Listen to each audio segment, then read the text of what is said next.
Welcome to the Deadly Addictions channel.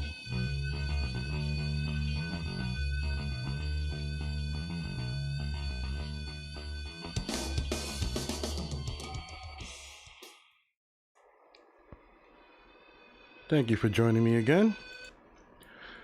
It is day 2 or part 2 of my coverage of the election results. Hope everybody's doing good. People are celebrating in the streets, they're dancing, they're singing. I got abruptly cut off yesterday about the hour and a half mark, and I'll recap that a little bit. I was talking about things I was seeing on my feed as I was going through Facebook and Twitter, and it was something about going to jail, like Trump would go to jail. And I was saying, there's no way he's going to jail, he'll be on Ellen dancing. And I was describing that Ellen bought them a golden, like, baby crib with a golden chandelier. Anyway, I'll also recap by saying my initial feelings and thoughts. So I saw lots of memes, and those are a good indication for me which ones resonate with me and how I'll describe it. So it was more, I'm not celebrating a Biden win. I'm celebrating I'm happy about a Trump loss. So that's my mentality on things. Now we got a day between us. I think it's interesting, the reactions. In part 1, I talked about the initial stuff I was seeing, or not seeing. So for instance, a lot of the big mouth Trumpsters over the last 4 years, they're quiet. I think that might be a good thing. And if you're thinking, hey, you know what? We might pull this out. There might be a legitimate lawsuit. Maybe they're the savvy ones that are just sitting back going, you know what? All right, let them think Biden won, and I'm positive I got this evidence, or, whatever. I could see that mentality. And then you got the other ones whining, and they'll do the we're better than you type thing. We've got the out and out, we won, you'll see it's going to change, that type of attitude. And you do got the attitude from both sides that say, hey, I'm okay with the president, whoever it is, and we should all unite and get along. Like that type of vibe, which is great, but not from the bullshit artists who for 4 years were big jerk-offs. So in some cases, okay. And that's how I was looking at things. I have a sort of a weird feeling about being sort of happy Biden won, but it's more for the friends and family and the people who are really impacted by certain administrations' laws and the things they put through and the changes they make to the courts. There was one interesting meme, and it was to the effect of, I woke up for the first day in 4 years, no anxiety, that there's hope. I don't have to worry about every day, every second, like that type of mentality. And I was like, hey, you know what? I'm happy for that. And I don't think it's the other way around where it's, oh no, Biden and socialism is coming. We're going to be doomed. They're going to come get us. I don't know. I don't like the some of the nonsense going back and forth, but I'm just looking at it like, hey, I got no real horse in this race. I don't have like I said, it's a little weird. I don't have that desire to dance in the streets to be so happy that Biden won. I'm like, okay, Trump lost, that's great. But I described in part 1 that, in my view, it's two heads of the same snake. It's just corruption all the way through. What's the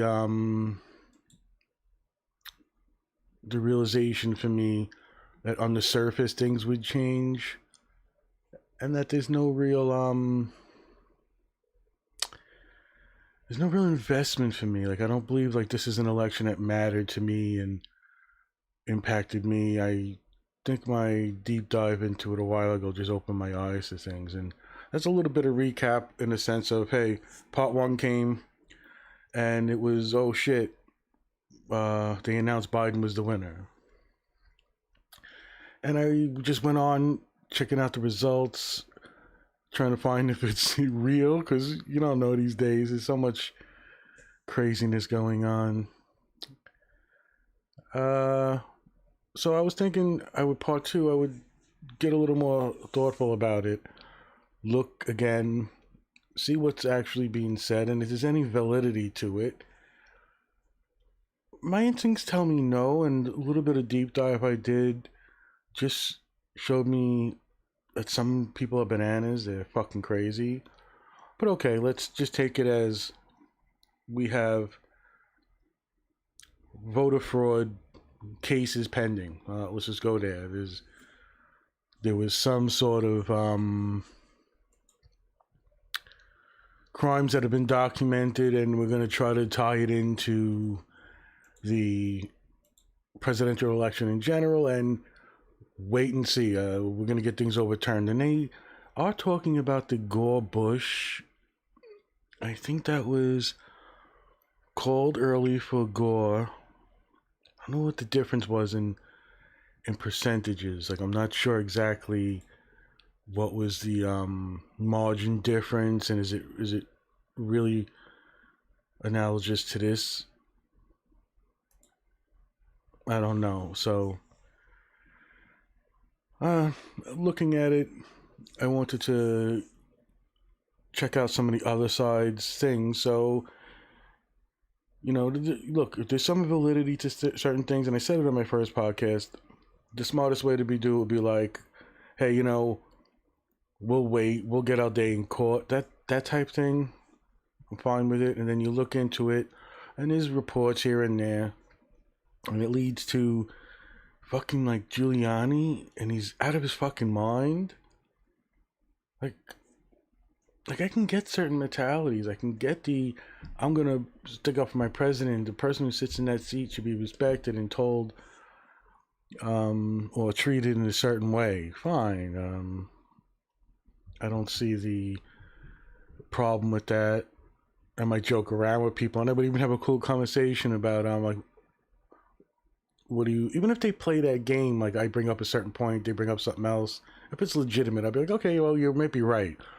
The economy shows this and that. But it's just like hypocrisy. And to give an idea, I don't understand the difference between Biden getting his son a certain job with a lot of money. Let's just say it's true, right? There's corruption. That was a shitty thing Biden did. I don't know where it falls in the law. Well, let's say he did it. What has Trump done with his daughter, his sons?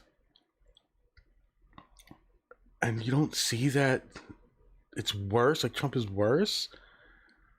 I didn't see, 17 to 20 lawsuits for Biden about campaign financing problems or colleges, and a laundry list of bullshit. Now I can go back and say, look, ever since Biden got into politics, he's been corrupt. He's responsible for deaths. He should be in jail for war crimes. I get it. I think I said in part one, I do understand hey, Trump's been in office for 4 years as a president, and even when he's given orders or given the okay for certain wars, I'm gonna guess Biden is responsible for way more people dead and dying or died and around the world from our bullshit. He's been in politics for fucking 50-something years or whatever.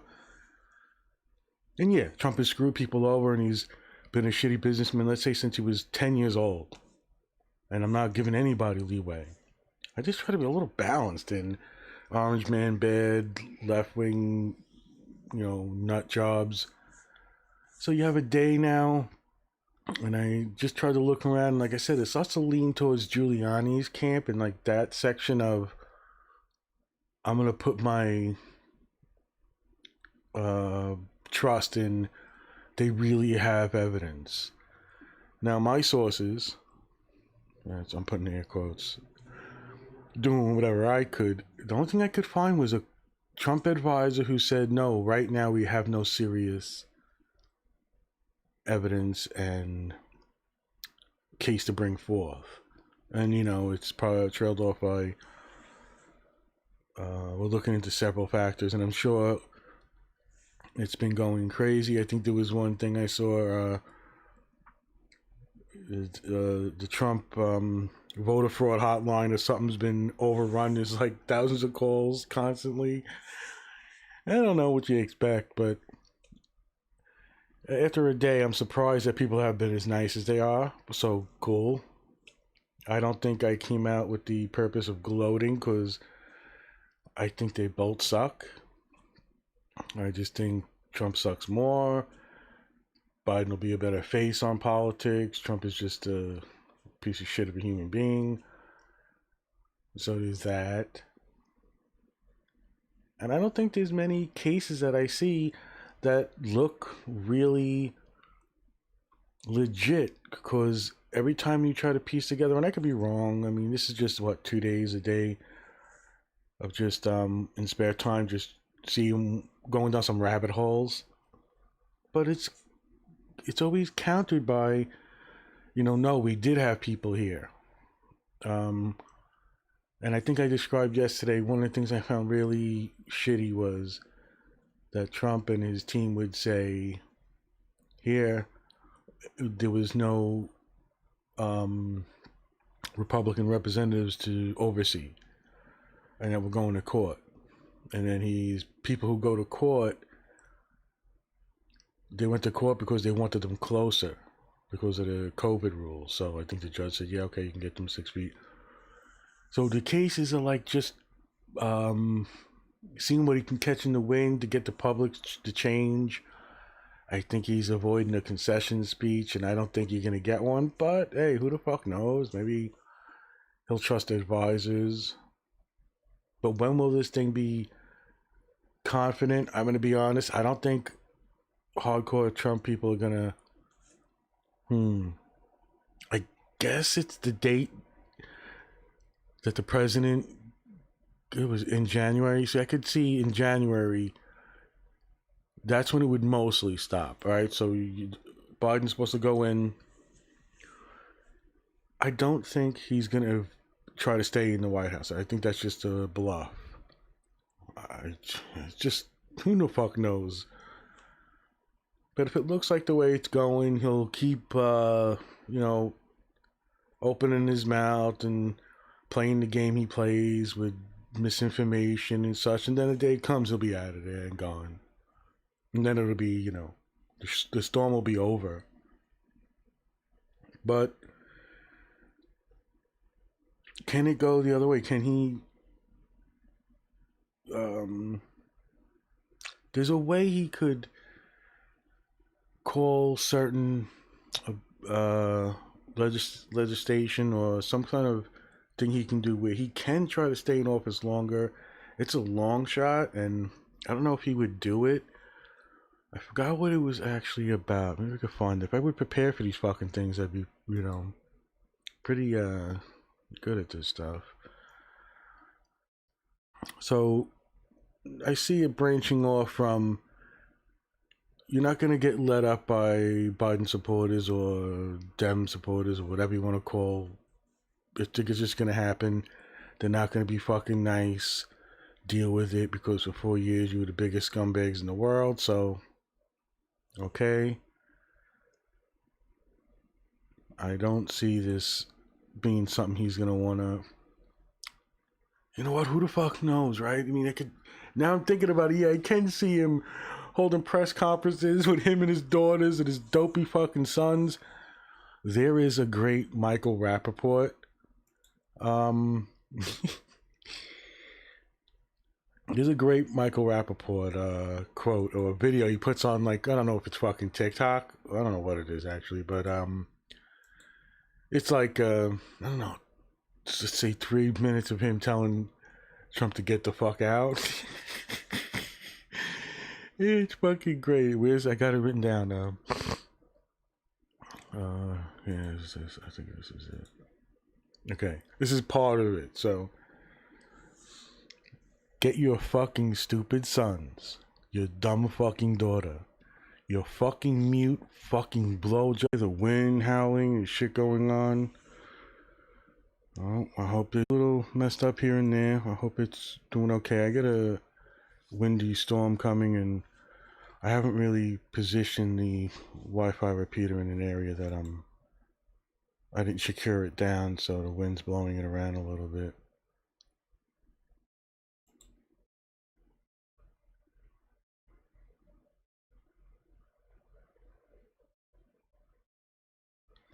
I wonder when you're looking at the live stream, it says like 22 minutes, 30 seconds, and it's like it says an hour. Like, what does that mean, an hour? All right. Well, we'll see what's going on. I don't know what's happening here. Now, yesterday when I started doing this, I had a fucking big mishap. Almost again.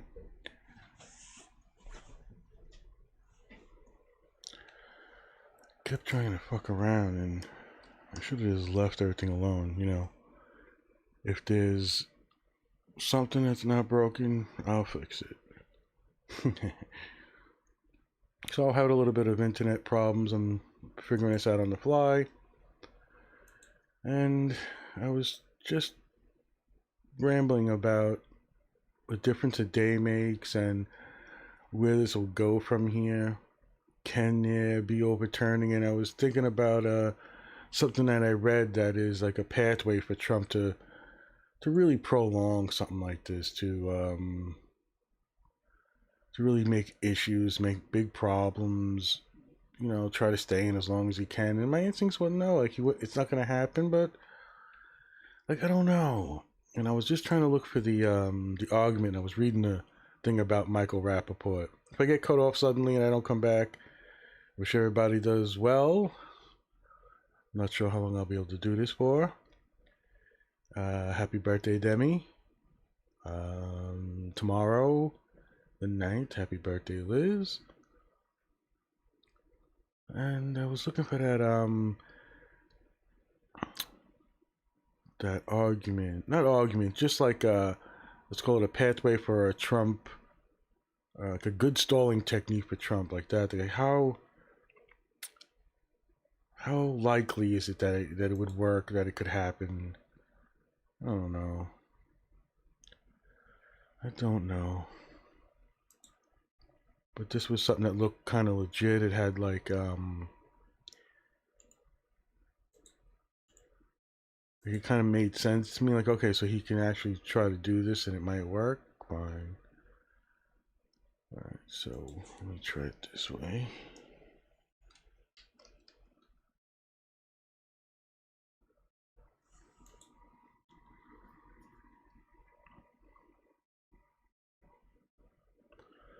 Boop boop doo. Um.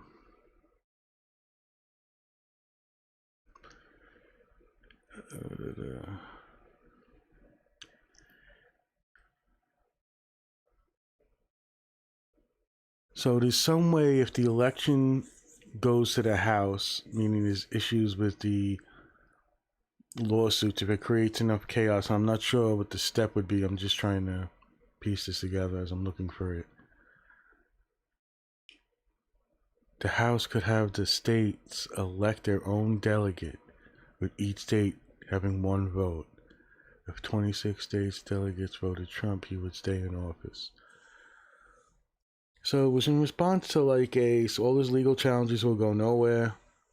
And what it does turn out that Trump won, will you accept that result? Big fan.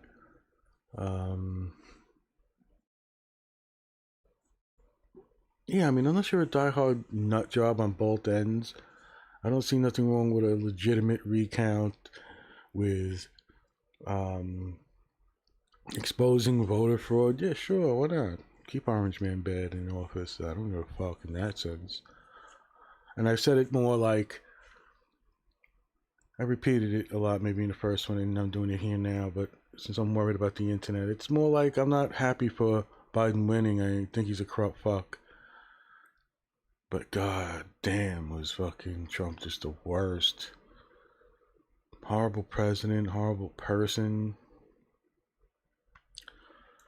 All right, so I mean, like, there is a way he can get something moved to the House, like if they can get the election to the House, but I don't know what that exactly means. But there must be a process where something that could happen, then each state would have a delegate which votes, and if 26 of them vote for Trump, he could stay in office. So, I'd like to dig in deep. Doing it live is a little weird, but blah blah blah. Yeah, and people saying they would call it earlier. The media doesn't call the president. Well, stop your bullshit. The media didn't make up the fucking numbers. If they get handed things from organizations they trust, they call it. They say, okay, this will be called, and who knows if it's going to be tenuous. Like, oh, you know what? As of right now, we're calling, but we got recounts in 7 states and 2 legitimate voter frauds, whatever. And I'm trying to get a benefit of the doubt on every side. But I'm sorry, you're not going to get any benefit of the doubt that Trump's not lying his fucking ass off. He's been lying his ass off since he got in office. Before he got in office, since the 80s, when I first started understanding who he was. I think I was even in a fucking elevator with the jerk off one day. But no, you can't just fucking spout all these lies and expect people not to dance in the streets. That's just fucking hilarious. I guess I'm drawing the joy and happiness from other people. Left alone, no people, no real contacts, no friends, no anything. Some loner. If I was in the woods, like, I wouldn't give a fuck. It doesn't mean nothing to me. I think I cared more about, like, Ross Perot.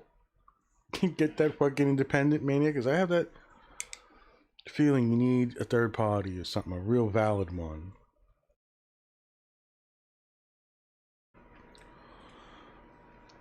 So I talked about the recap of my part 1, just in general.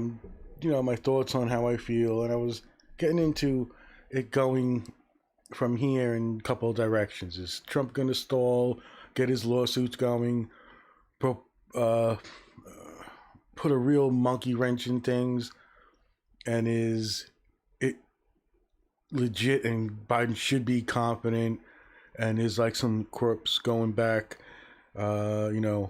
on a certain day, whatever it is, January 5th or whatever, you'll be in twist ties and escorted out of the White House. I'd fucking love to see it. I'd fucking love to see it. I could sit here and shit on Biden all day, but man, I just think it's a good thing to look at everything objectively, neutrally, try to detach your feelings from it, and just go, yeah, I backed the president for fucking 4 years, and I'll do it again, but he's a fucking asshole, or, if they never do it, you don't see that. I mean, you know what? All right, I'm being hyperbolic, maybe. I've seen some legit Trump supporters who have not straight out just said, oh, I'm sorry I did this, I voted for this, but in general, like, look, I thought he'd be good, and he's horrible, but I'm not going to disparage the person who's sitting in that chair. I kind of get that. And I can only see this being really done underhandedly by the Democrats and underhanded by the Republicans. I don't see this being, anybody's coming out of this squeaky clean. I didn't like the fact of what the Dems did during the Mueller report and the threats of the Republicans about taking them in, because I think they are all in it together in a certain aspect. You want to go after certain people in the government or former presidents, well, you're gonna hope people who are still working in this political nightmare would be taken down with them. So maybe there's that. But I don't know, can Trump get the support from these Republicans to really back him? Because it looks like this is, surface thought stuff, that it looks like they're trying to give him advice to stop saying shit about false ballots, and he's come out like a maniac. He's just retarded and saying, what was it, like 8 lies on each subject. It was just ridiculous, but I don't know. I don't think it's a ploy that's going to get him to make a stand. I think if I had to put money down right now, this is just a bluff. You know, he wants to get the public sentiment on his side and then go, you know, I was cheated, and go out. There was several videos resurfaced of Hillary Clinton calling out exactly what he does. Gets called out on something and just says, I was cheated, I was framed, or he never accepts responsibility for things. Even his fucking company with clear lawsuits and clear violations. It's always something the judges did. It's they brought him to court on the false pretenses. It's all a ruse to get him, and he's the number one target apparently. And I guess now you could say that, you know, you're the president, arguably most powerful office in the world. Who the fuck knows? And these days, America's like a joke. But I still think it's one of the greatest places on earth. Not without flaws. Let's see. Not a real headline. There's another type of argument I saw going around, which was if Trump would have won, places would have been looted, law enforcement would have been hit or attacked. There was a couple of other hypotheticals, and then it ends with a knowledge claim of, and that's why I know I'm on the right side of history. Like, that's the difference between our movements. I mean, you're just playing a stupid game that could easily be fucking destroyed. But in just a practical sense, all right, so you're telling me no Republicans loot or riot. I think that's bullshit, but okay, let's say the trend shows it's that side, like Democrats, that's what they do. Well, then what do Republicans do? You know, do we shoot them? We send bombs to people, poison people, you know, run them over with trucks, like where do we say this? Okay, so that trend's better than the other. This whole blanket thing of, you know, all Democrats and all Republicans, I think it's just silly. It makes you look stupid. I had an argument with a person on Facebook the other day about it.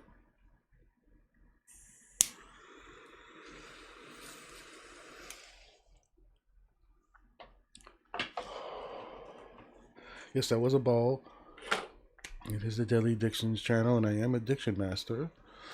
It's 8:02, I think 8:04 p.m. 11/8/2020, talking about the election results, Biden being called the winner. And this is part 2, since yesterday I did about an hour and a half until it conked out on me, and then I had a fucking mishap. The thing almost fell out the window, and light bulb blew. I had to go out. It's just a thing, but it didn't deter my mood. I'm still feeling good about Trump being out and seeing some of the posts on Facebook and Twitter from people I care about. It at least alleviates some of the maybe anxiety and stress. But there is one thing that kind of gets me. Stay the fuck home. I mean, I get it. What is one of the... I like to give him credit. I seen it on my feed. Asgar. Anyway, it was the message is basically, you know, you didn't vote out the virus. You know, you're gathering, and I get it. You're happy, so I'm a little iffy on it. But seriously, what did we break the record the other day? How many fucking COVID cases did we get resurfaced? I don't know. And then you find out Alex Trebek died. You know, it was a staple of my childhood. And it's always a show I tried to get a handle on. Like, hey, I could smart, but I don't got the memory for it. I don't got the. I think I'm better at like Wheel of Fortune than Jeopardy. But well, I guess he'll be missed, and he was loved by many. Supposedly a good guy. Did a lot for like armed forces and stuff. Died at age 80 from pancreatic cancer. Hmm. There's some breakthroughs I've been reading about. I try to keep up on it. And then every so often I go back. But I don't like to do what a lot of the articles do and, you know, talk about something that is potentially months away when in reality it's years away. So, let's hope we win this battle with cancer sooner than later. I'd like to see people get an extension on their life, not have to worry about things. Anyway, fucking 2020, what a year. Going out with a bang, it's not gonna really give a fuck. And I was thinking about playing the audio of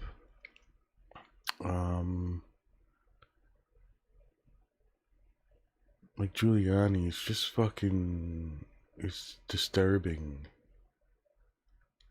Disturbing.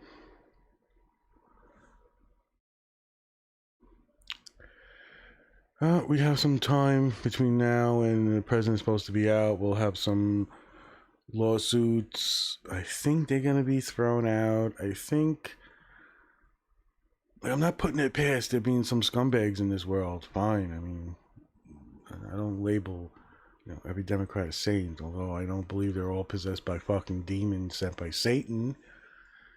But whatever, let them pray in tongues, worshiping this fucking idiot riverboat captain, fucking douche. But we know prayer doesn't work. Sorry, not even for Democrats, by the way. So I think Trump's gone, but fuck it. He stacks the courts. He pulls some bullshit out of his ass and gets the Supreme Court to fucking vote something down, change this. I mean, he'll be fucking hated, and you want to talk about rights and stuff. But I don't think it's a generalization that I'm gonna back in any sense. I don't see the point in it.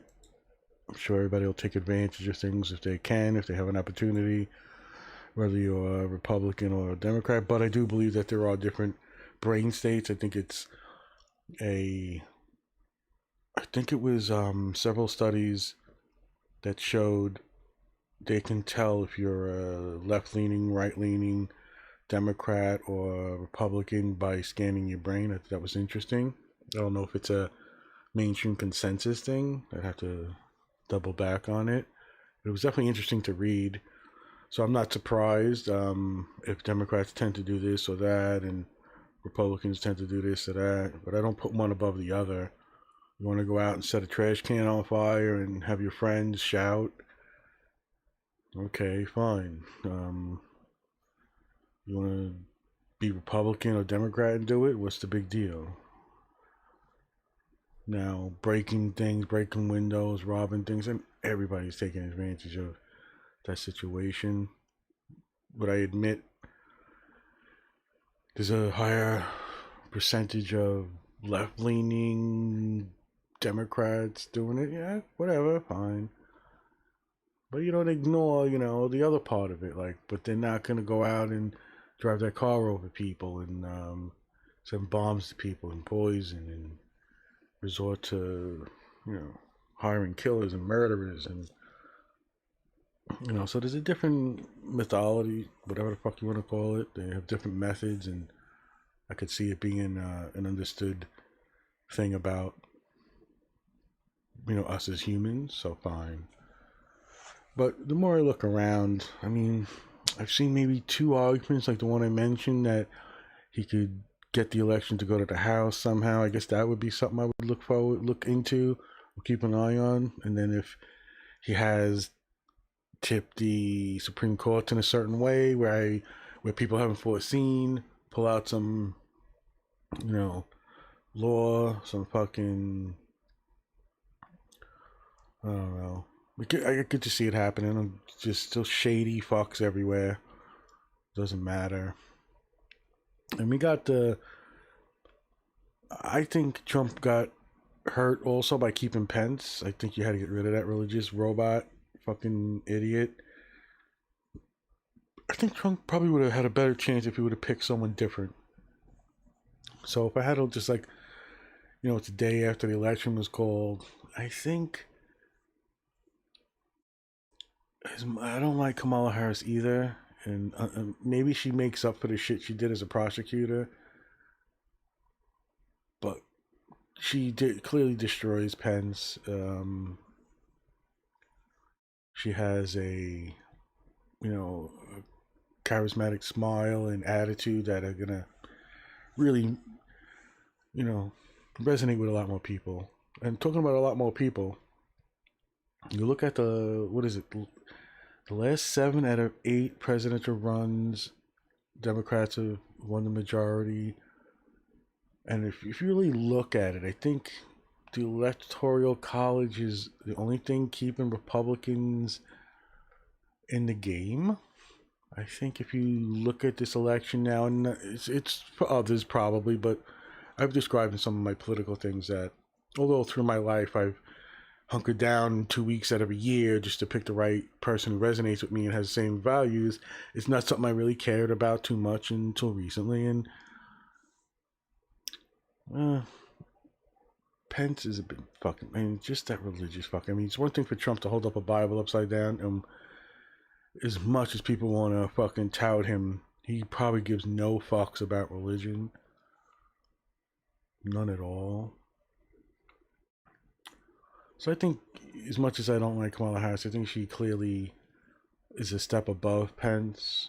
Maybe if you would have got someone like fucking, I don't know, what was that fucking rabid cokehead looking guy on the Republican side? I mean, just anything to change it up, like give the appearance of changing things, um, and even when you look at the fucking some of the things that Trump actually did well in the first fucking uh, presidential race, it didn't have the oomph it had here. It's like you played out. Now, if you would have changed it up a lot and really committed to some fucking policies that resonated, just imagine he would have stole Medicare for all from people, from Bernie, or from the Democrats. I mean, you got like 3 things progressives or Democrats really want, and it's like free college, Medicare for all, and add another couple things in green. They pressure Biden. His fucking agenda didn't. He's not gonna back it. Whatever. Imagine Trump would have did it. It'd be a big difference. I don't know why they don't do things like that. You'll Trump tards. You'll get them to fucking go with anything. Then it'll be Trump's idea, and it'll be great. So I guess between now and then, I'll just keep an eye on a couple of those arguments that seem like they could work out in Trump's favor. Could they somehow expose a element of the Democrats that have, really went full tilt and did all this election tampering? You know what? I don't give a fuck. Do it.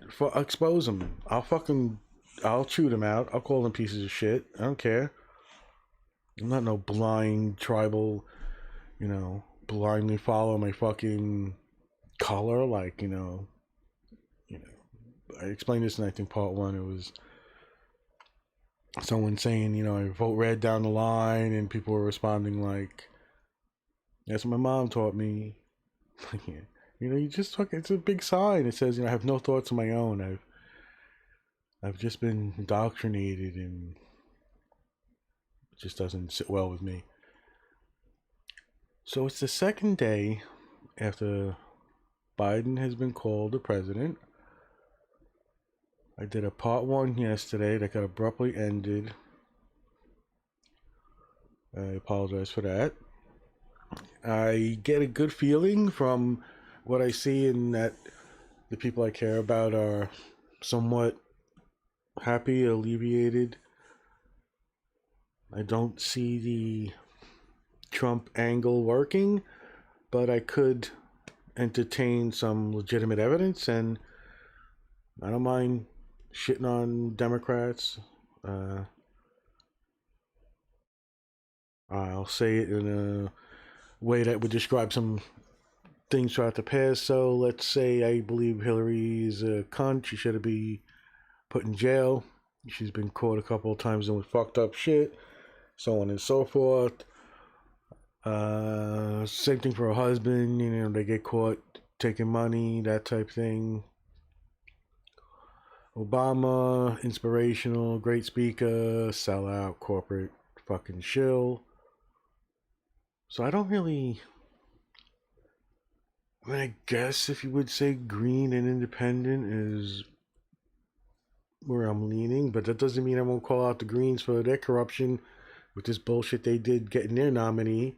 I didn't like that either, although I didn't do a deep enough dive to just come out and like start chiming in on things, but it was just, I got so much shit going on. It's COVID, we got, my job closed, my boss, the whole company closed down. I had to transition to another job. Thankfully, one of the restaurants we serviced helped me out, so the transition's been a little easier than I thought, but it's just the worry about it. It's hard enough. And it's partly my fault, and I want to keep a certain portion in time of my life to be a writer, to do the things that I love.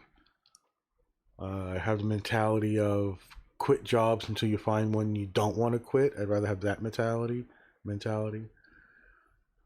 Um, so this has been fucking crazy. I didn't have that much investment in it, except that I do a podcast now, and I think I put out about 3 a week on average, and there's been a couple of weeks I missed. This week will be one I put up and 2 live streams, and I'm going to keep trying to do this more as I improve with my internet connection. I want to secure it in the spot and do some tests that show that I have the best, least consistent area. I'll still be screwed in the same way if someone has cable and it goes down. So we'll see. And I don't take extreme joy in what some might say is gloating, because I would shit on someone bullshitting about Kamala Harris or even Biden. And I think I saw a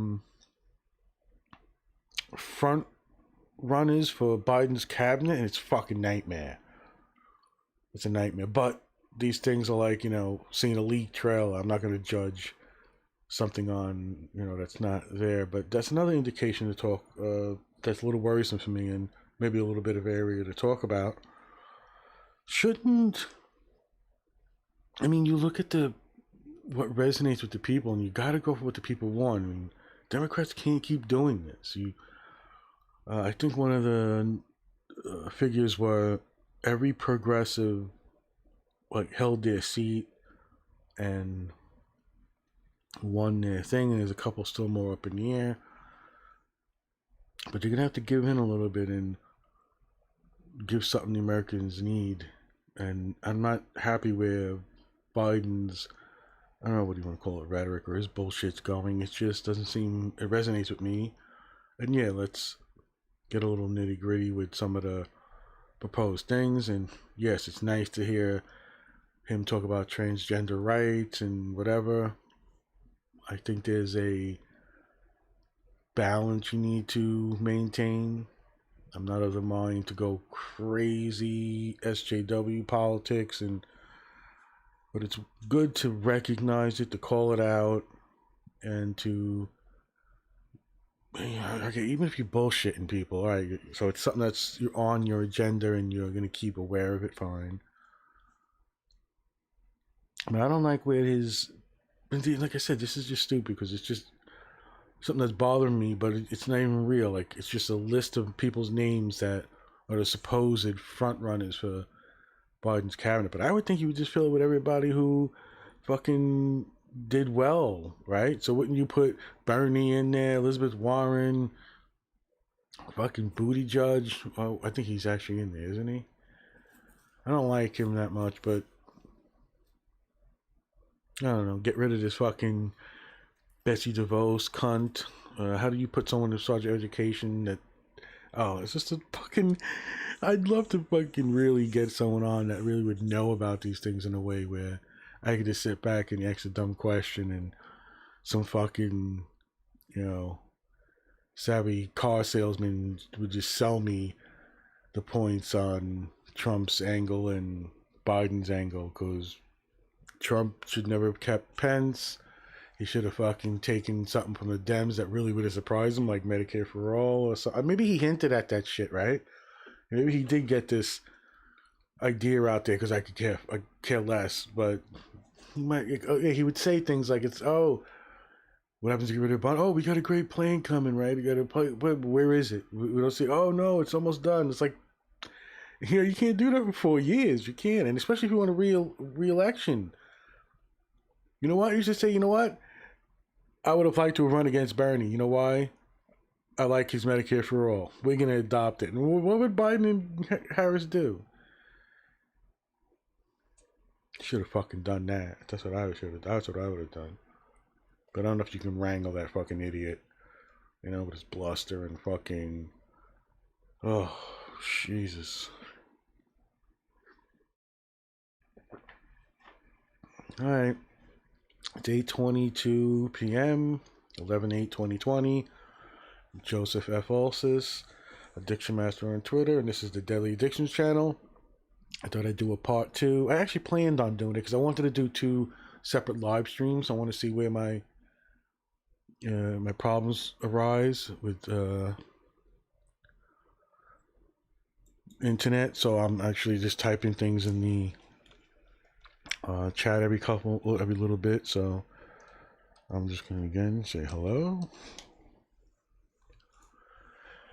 Yeah, so I don't have a settled type stream thing. Like I've been playing with everything over the time I had no internet, but you really can't test it out. So stream elements, OBS. I kind of like OBS because it's so familiar with it, and Steam. I think Discord. Like I'd like to do a Discord thing. I like how when people talk, their little icon lights up, and there's overlays you can get, but I have to get savvy with all this. I was getting pretty good with it, like learning how to put those codes in to get the chat boxes on, but I hit such a wall that I'll have to get back to it. Here we are, Sunday night. Took 4 fucking days for it to be called. I think that's an indication that they're confident on who the winner is, but I don't know. And there was a report and it was changed. The article was changed, and it said, I could be wrong. I'm just going to paraphrase. It was 2 armed men arrested trying to drop off fake ballots for the Republicans or for Trump. And then it was changed, and it seems like there were 2 armed men, with QAnon bullshit, and they were going to investigate fake ballots for Biden. And in any case, they were spotted and caught by cops or FBI. They had like a fucking rounds of ammunition. I think they're going hard on them.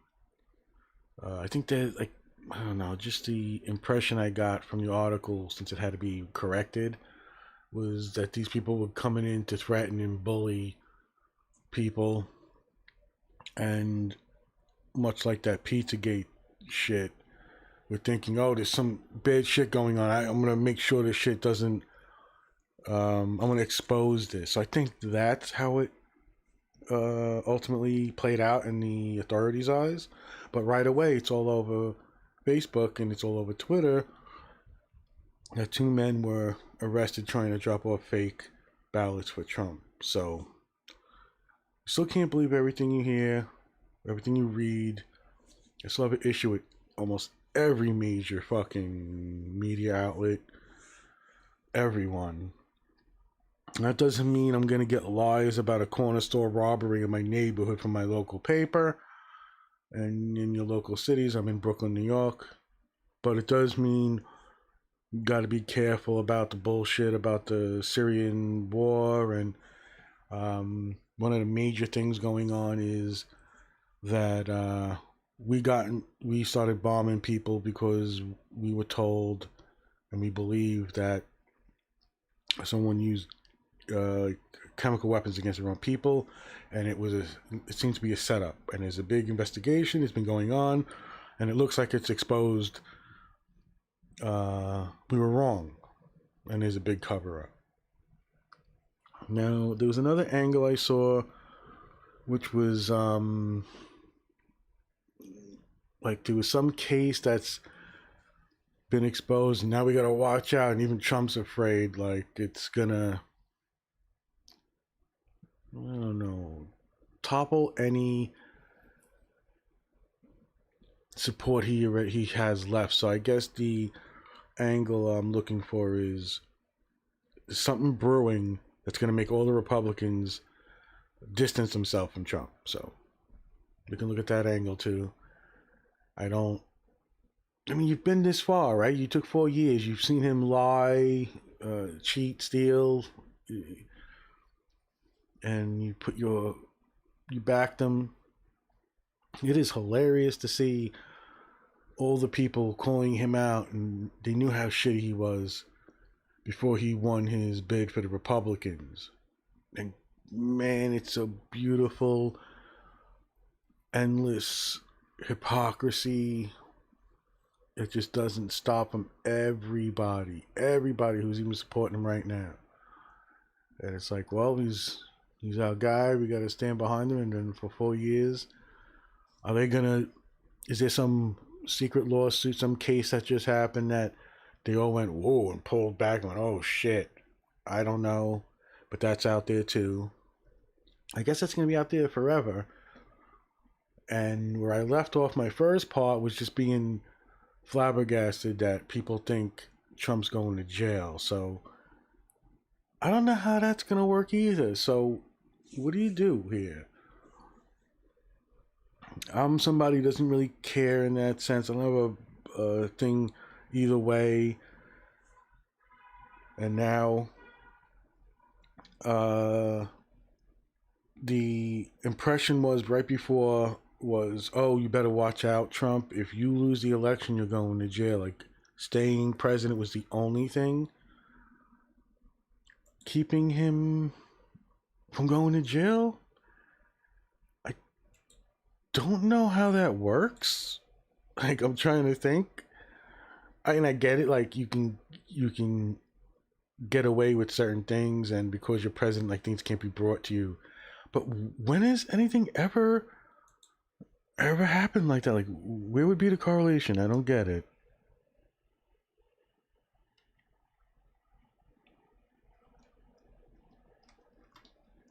Have we ever seen a president desperately try to hold on to the presidency, and all of a sudden maybe there was a deal. So let's say there were deals, and they come to him and they say, listen, if you get out and you do your concession speech, we won't bring charges against you. Like, could that be something? That could be interesting to think about. I mean, I don't know if it's going into conspiracy theory, but could there be a procedure where, because that would be like something I would think would be almost logical if I was thinking, why hasn't it happened before? Like, why aren't we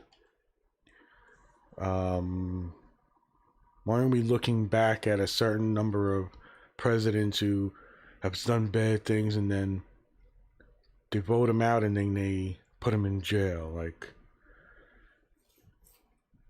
would Nixon have gone to, I don't know. Again, I really wouldn't be surprised. I'll be honest. I don't think there's something too surprising about that. That there's a procedure that they have in the workings of the White House where it's like, okay, and I'm trying to reason it out, so I could see it. That's just I guess the obvious answer. I wouldn't be so totally surprised. But how this plays out could also decide what happens with this stacked court. So I'm not savvy enough to fucking talk about this, but I see people saying, all right, now, in reference to let's change the court, but I don't think it's that easy, right? I mean, when you come in, if there's a certain number, if they're vacant, sure, right? If it's vacant, you get to fill your position, but if there's, right, so every president just doesn't add a fucking seat to it, so, although there was a thing I read about when it was less and now it was, and then it became more. So I don't think it's going to be easy for that either, right? I don't think you're going to get this, it's either a feigned attack on Roe versus Wade, or that engine that has been constantly fucking chugging along since the fucking 70s. This threat of, and this god awful fucking stupid logic of their, abortion stuff, and I don't think I could be changed. Like, I'm just not savvy enough. I don't have a fucking panel of people to shoot shit off of, but I don't think this, now it's time, now we got to change the thing is just so easy, right? Because that's the problem, that they're appointed, they stay for life or whatever. If right now Trump had the opportunity to get, he tilted the numbers in a general sense. Like, there's a consensus, let's say 10 years ago, 3 judges wanted Roe versus Wade overturned, but the other 7 were more like, what, that's not going to happen. And now it's tilted the other way. So maybe we have 7 that want. It's just like, is the majority now there? That's the threat, the hint of what's going on. So that could be part of this election talk. I don't know how it works, so I don't know if Biden saves that. Like, does Biden get put in, assure us that he, well, maybe it's, what if it's in the works already? Maybe he can't stop, right? So maybe he could not push the agenda and keep moving it forward. So that's a plus, right? So like, where Trump would pressure them to do it for his base, for his religious fucking morons. All right, so maybe in that case, something to think about. It's something I see. I only took a little time that I had free to just scour the interwebs and just think about what I would talk about today. And this is like, again, I said again, I love to get on the mic and just turn it on and not feel the pressure of scripting certain things at certain times. And this is a good test for me for my internet service. I can go back and listen and see if there's lots of buffering. I want to thank Spooky Bad Hair yesterday for helping me out.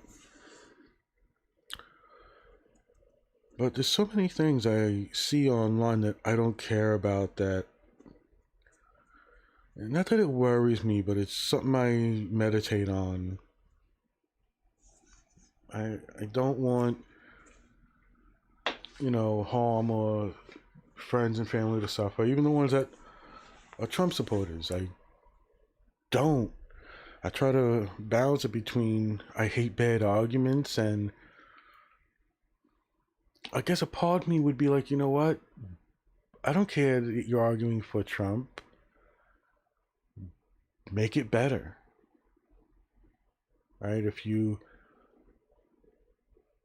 like, I think you should be savvy enough to put out an article about, let's say Trump's economic growth is objectively, factually correct. Like he can show the numbers that he's reached, and it's not a lie, and it's something that is objectively beneficial for America.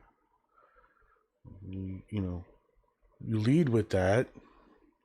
You form your argument, and if you're smart enough, you don't play the whataboutism, because I think that's stupid too on both sides. So let's say this Trump guy's got legit.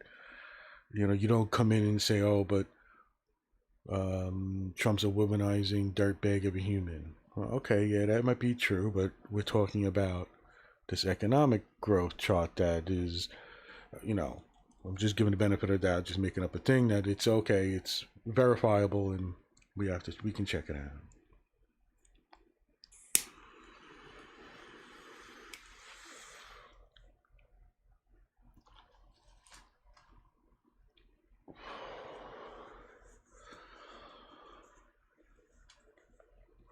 All right. Yeah, I did see a comparison of words used. I'm fascinated by. See, I like the psychological stuff, and it was the words being used by the different parties and how they're used. So, defund the police was used more by Republicans than Democrats, by like 3 times. And I'm talking out my ass, maybe, but just things I read. But not in the way that Republicans want to defund the police, but that they're framing it that their targets in particular, whatever cases and whatever articles, are proponents of it.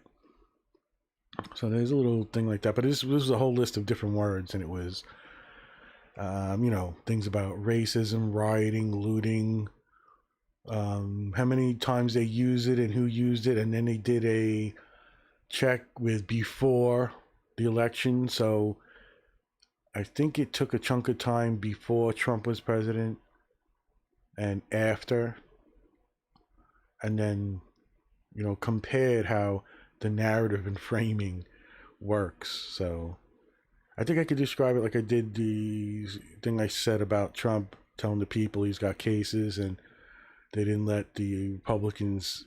There was no Republicans there. He was kind of framing it and giving the narrative to the public that he's got solid thing, but all he was doing was sending his lawyers in to say, look, we want to get closer. We feel that being too far away because of COVID is not right. And fine, I'm good. Whatever. I think the judge agreed. But it's all framing and narrative. It's all maybe it's because I play and DM. I've been writing Dungeons and Dragons stuff and wrote a novel.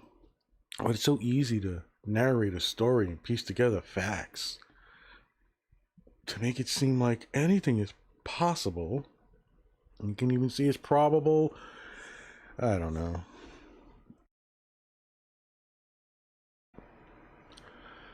All right, I'll take a quick glance over my social media. That's always interesting. I want to see if a couple of things I talked about, I could refresh myself with some of the things I see online. I didn't bookmark them in. Usually I open up a notepad and, put information in there and links, but it's, I did the podcast yesterday, and I'm still taking work when it comes in, so it's been a little hectic, but feeling good. Got a good outlook. I've been doing well, and for the most part, mentally. Let's see. There are unprecedented times we are living in. We can finally go back to ignoring our problems while the president delivers on his promise that nothing will fundamentally change. Okay, so that's a slight on Biden that I kind of agree with. It's like, nothing will fundamentally change, and I think that's bullshit. Another reason why I'm not a fan of Biden. I want things to change. I want money out of politics, or at least the process. Let it start. I mean, they put these bullshit laws in, and they try to fucking finagle us and bullshit us, and it works on so many people. But I'm done with it.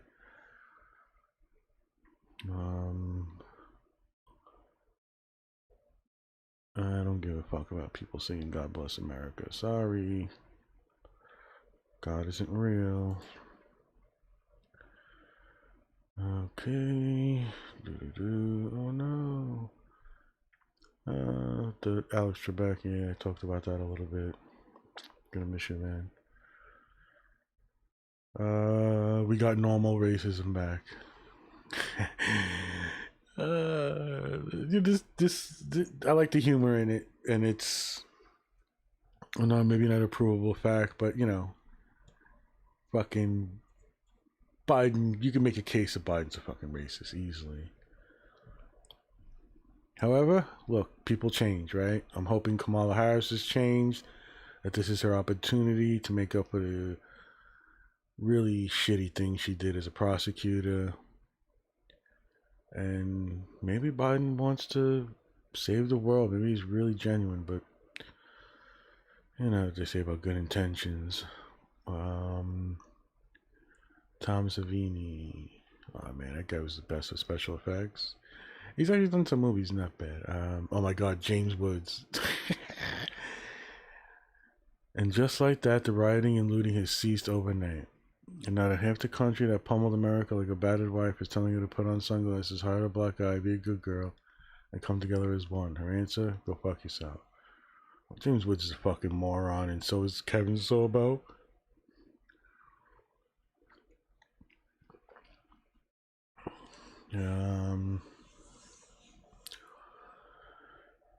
What a fucking idiot.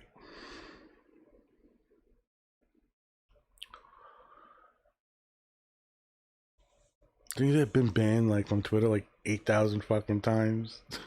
I think, did I talk about that in part one? I was like, you know what? Is when if Trump gets taken out of the White House, is he getting banned from Twitter? Is his account getting locked? He's definitely getting fucking 14 and 7-day like suspensions, right? Twitter jail. I don't think you can do that to the officials right now. I'm not sure, but that'll be funny. Okay. Celebrities here and there, they're human, just because they're actors, and it's a weird job to kind of respect in a way, in a general sense. Look, they got opinions, and I'm not one to censor people and keep them fucking off Twitter because they're vulgar or anything. I'm just done with the words. I've seen that on Facebook too. Words scar. They hurt you. No, they're just fucking words. They're sounds we make with our mouth, or we type words to convey. And you let them hurt you. Stop it. Grow up. What do we teach our kids, right? It can't be as fucking adults. Sorry. I'm gonna call you an asshole. I might even call you a cunt. Call me whatever the fuck you want. I'm not gonna cry. I'm not gonna fucking hold it against you and be a fucking asshole in that sense, but Trump just got the full 2020 experience. He caught COVID, lost his job, and will be evicted from his house. I guess that's good. I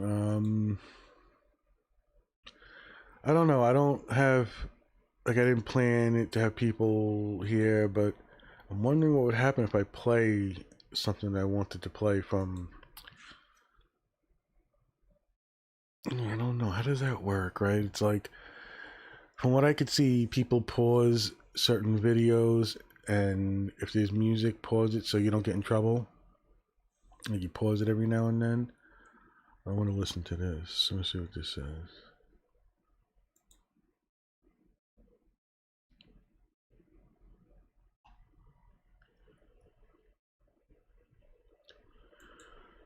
So this was a clip of the Giuliani thing that kind of was like disturbing.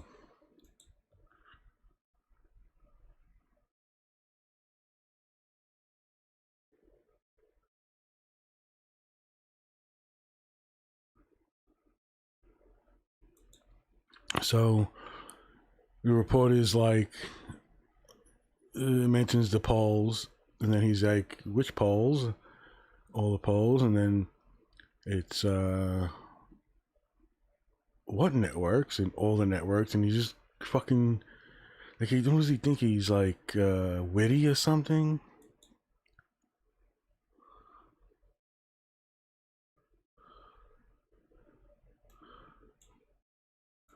Now he's looking up at the sky with his hands open like he's talking to God.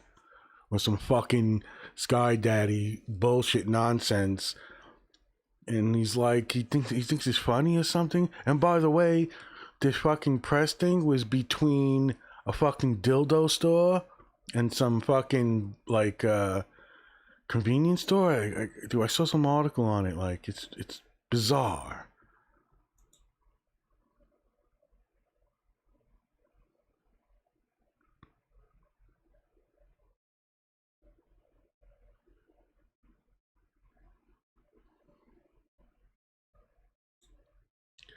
The fuck does that have to do with it? Hey, fucking weather people suck too. But they have a job. They get fucking information. They try their best. They try to get fucking accurate things, and they come on and tell you there's no, you know, I mean, what are you saying? There's a cabal of fucking sneaky Democrats who are cutting off the information from the polling places or the election counting results, and they're giving the false information. So there's a cabal of people who have the real numbers and the right numbers, but they all called CNN, Fox, and whatever. It's just stupid. He's mentally, he's an idiot.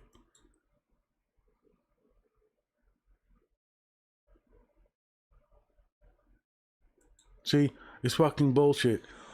The polls, they don't decide the election. No one fucking ever said they decide the election. They're reporting what has been given to them.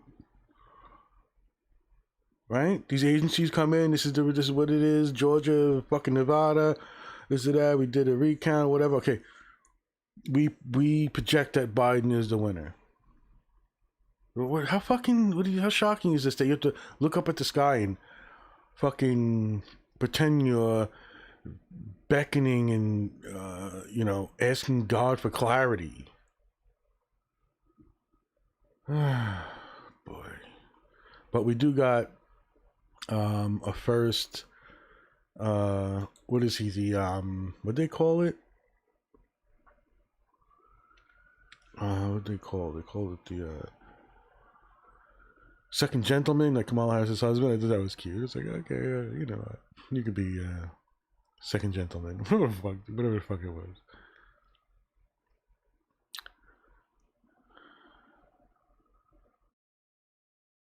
Oh boy. Oh, so it's they did the press conference between a crematorium and a dildo store. Oh man. Oh fuck. Everybody should be in Goya face mask and Goya fucking jumpsuits with fucking new Trump logo on them. Ah, it's fucking fascinating. Fucking fascinating. But this isn't where I see any legitimate concern coming from. I think Giuliani's lost his cred. I mean, back in the day, he might have had some level of respect and credibility, but it's gone now. What was that fucking thing that just happened with Borat or something in some video? He's tucking in his shirt. Oh, Jesus. Oh boy. I wonder if there's a deeper. Okay, so this thought's coming to me from something Giuliani did, and he did a interview. I don't know how long ago, but I think it was within the last 4 years, and he's like, "Coming after me, I got all the dirt." Like he's saying, I know everything. Trump ain't coming after me, or something like that, or maybe it was to the effect of, what if he throws you under the bus? I think that might have been it. But you can clearly see he alludes, like, I know everything. I got all the dirt. Who's gonna bother me? Now I only found Oh, how long was that fucking thing?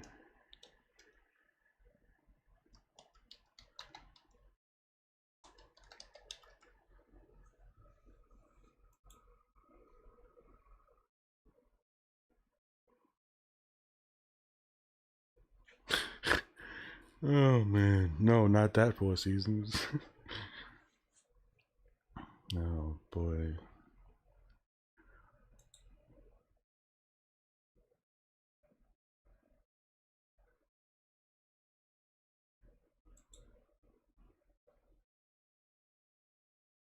Uh, okay, maybe this. And I don't like some, as much as you want to shit on fucking YouTube and stuff, and I'm streaming on their service, they're like when I go to other sites and you see the video choices, if you want to find a clip or something, I don't. It's like they don't fucking work as well, and I'm gonna grant it that it's my shitty computer, but in any case, let's play a little bit of this.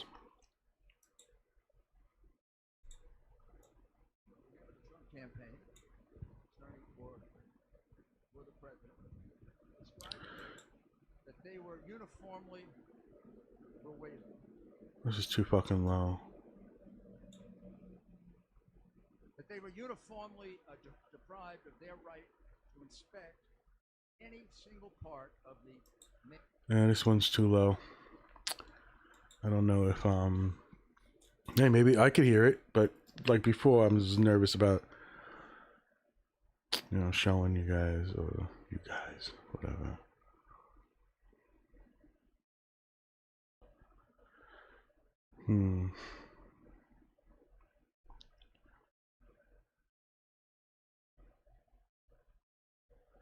It's like uploaded by somebody who was there or something. It's like, yeah, what'd you do with your phone? I can't hear shit.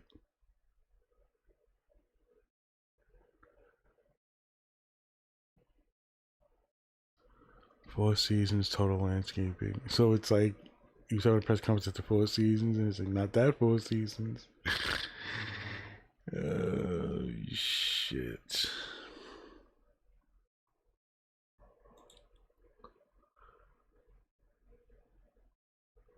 Oh, maybe I could find that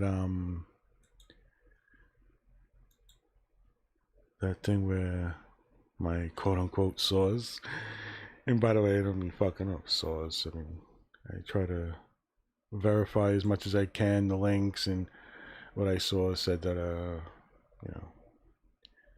someone close in the Trump campaign says no, we don't have solid evidence, but maybe alluded, you know. Let's see what this one. I don't know if this one has good sound.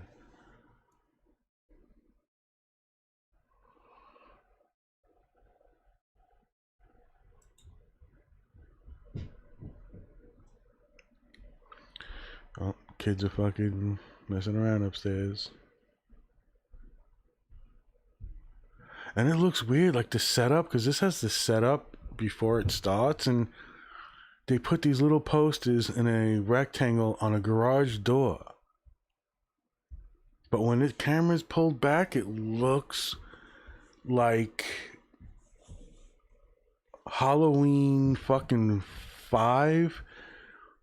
Or maybe it's 5 when Michael drives into the gas. Like, it looks like a gas station from a movie.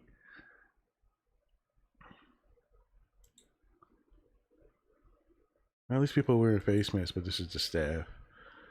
It's weird seeing it set up. It's creepy. Like, it just doesn't look good.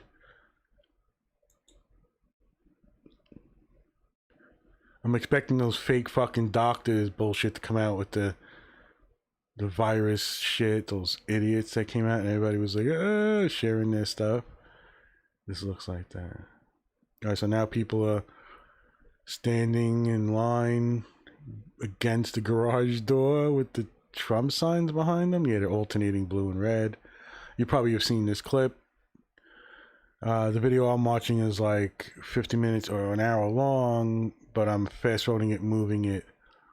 I think what people see mostly, though, is a real close up of the podium and then the posters in the background. and you've probably seen photos and stuff with the green wall around it. It just looks fucking. This looks weird. This doesn't look like a president who has evidence and whatever. I hear this fucking Giuliani. I'm gonna try to play some of this. A situation that is extremely troubling. First of all, for the state of Commonwealth of Pennsylvania, and then for a number of other states. All right, so he's most concerned about Pennsylvania. These lawsuits will be brought starting on Monday. There's a guy behind him with no face mask. He's touching his face. Pennsylvania, just a couple of Naughty, days. naughty. The people you see behind me are just a few of about, I'd say, 50 to 60 poll watchers who will all testify that they were uniformly, we'll wait. Yeah, it's fucking an airplane, stupid. That they were uniformly deprived of their right to inspect any single part of the mail-in ballots. All right, so that sort of changed, but I could be wrong. It looks like now, or sounds like, it's obfuscating the original point he was making that they didn't have access. Now it's kind of framed so that lawsuit he brought that said they were 25 feet away, we want them 6 feet away, which I think the judge said okay. That was a major issue. So I think this is a little bullshit, but let's go. As you know, from the very beginning, the mail-in ballots were a source of some degree of skepticism, if not a lot of skepticism, as being innately prone to fraud. The New York Times had written that 10 now years you want ago, to quote the Times even though under they're other fake news? circumstances, Okay. but of course changed Whatever. their mind once it was a situation involving President Trump. Congresswoman Jordan, in her vast and compendious review of various forms of voter fraud, cited mail-in ballots as the most prone to fraud. All right, people With all saying that, you would have things. expected Okay. there'd be a high degree This reminds me of of me not preparing to do security and a high podcasts and just degree of turning the mic inspection on. that would be I'm not gonna provided blame for him for it. mail-in ballots. Instead, Fucking idiot. in the Yeah. wisdom of the officials, Democrat officials here,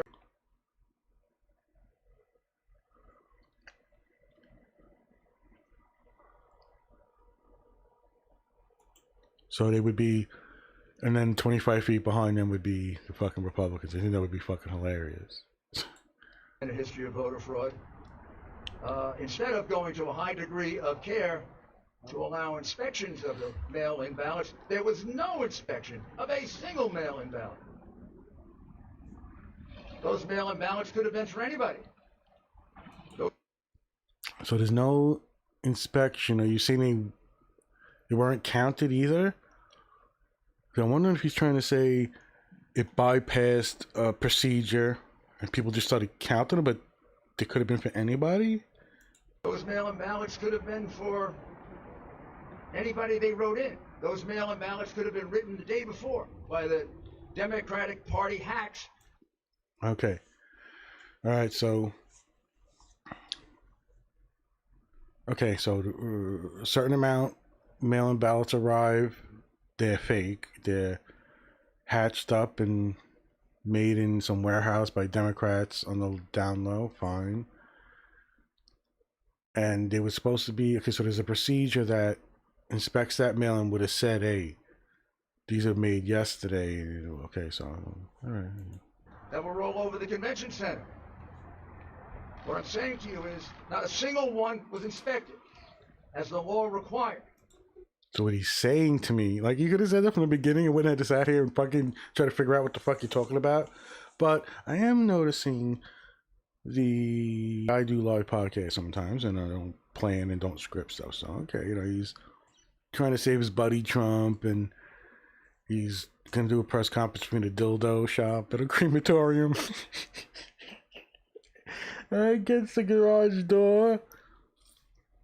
Oh, shit. It's fucking priceless. Even when a court order was obtained to allow the Republican inspectors to get 6 feet closer, they moved the people counting the ballots 6 further feet away. He's got the fucking look on his face like he's bullshitting, but okay. That's just me being a biased asshole. Okay. Again, this would be the greatest film. Steve, if you're listening, I'm gonna film this.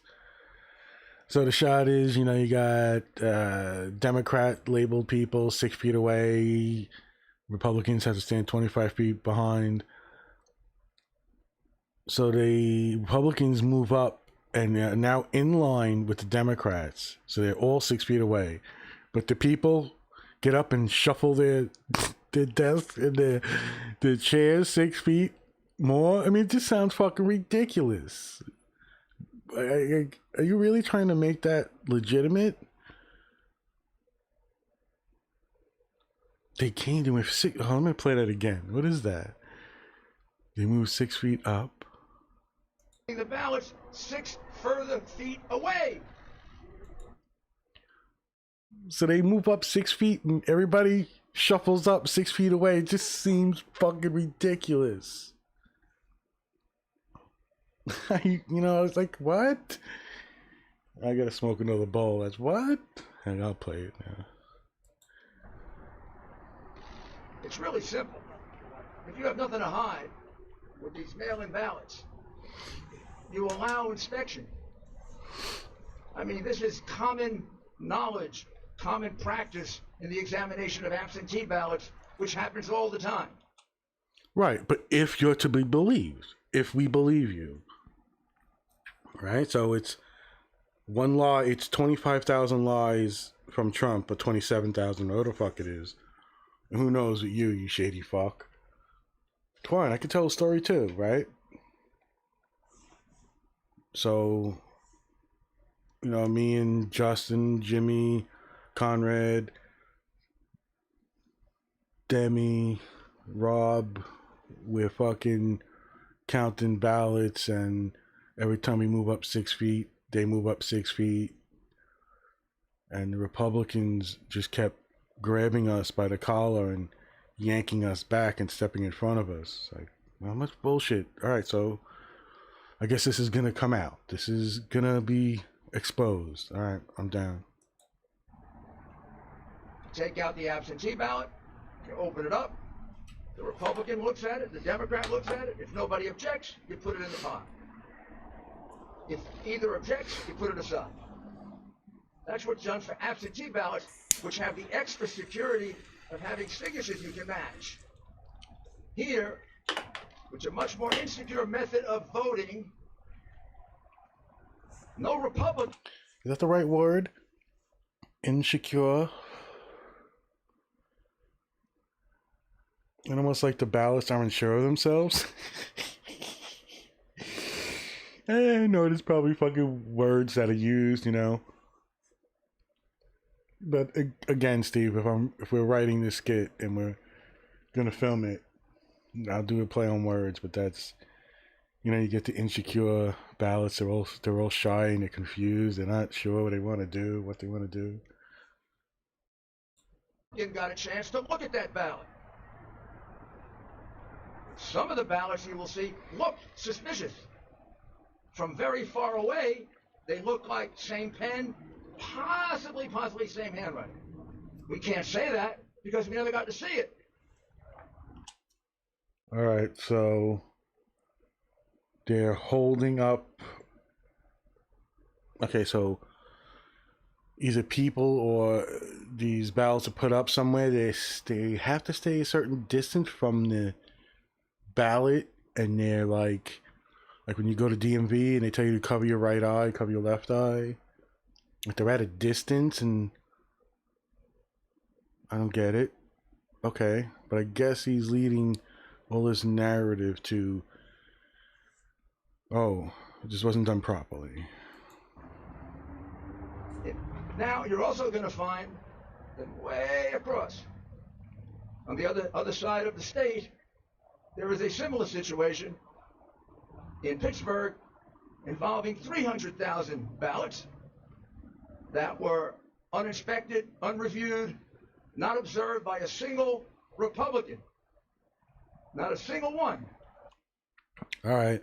Now, again, you have to watch the wording, because you could easily say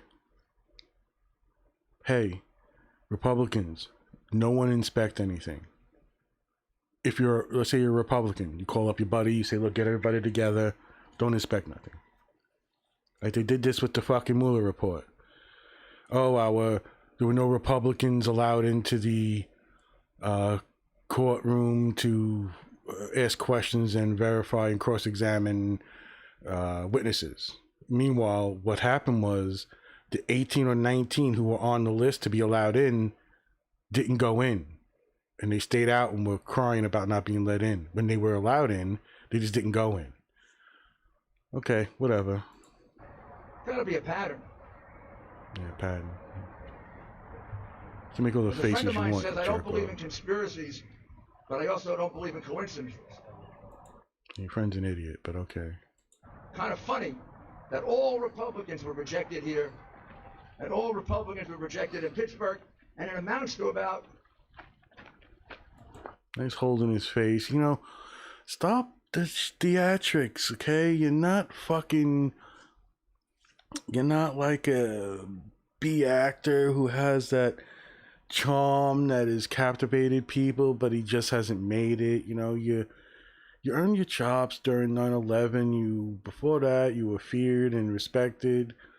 Don't play these fucking theater games. You're fucking bad at it.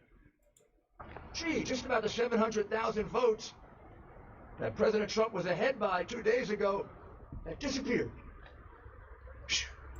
Yeah, keep gesturing with your fucking dumb arms and your fucking fused spine. Like, it looks weird. Like there's a metal rod running from the top of his head to his crotch, and like his shoulders are funny. Yeah, I'm gonna make fun of these fucking idiots. Sure.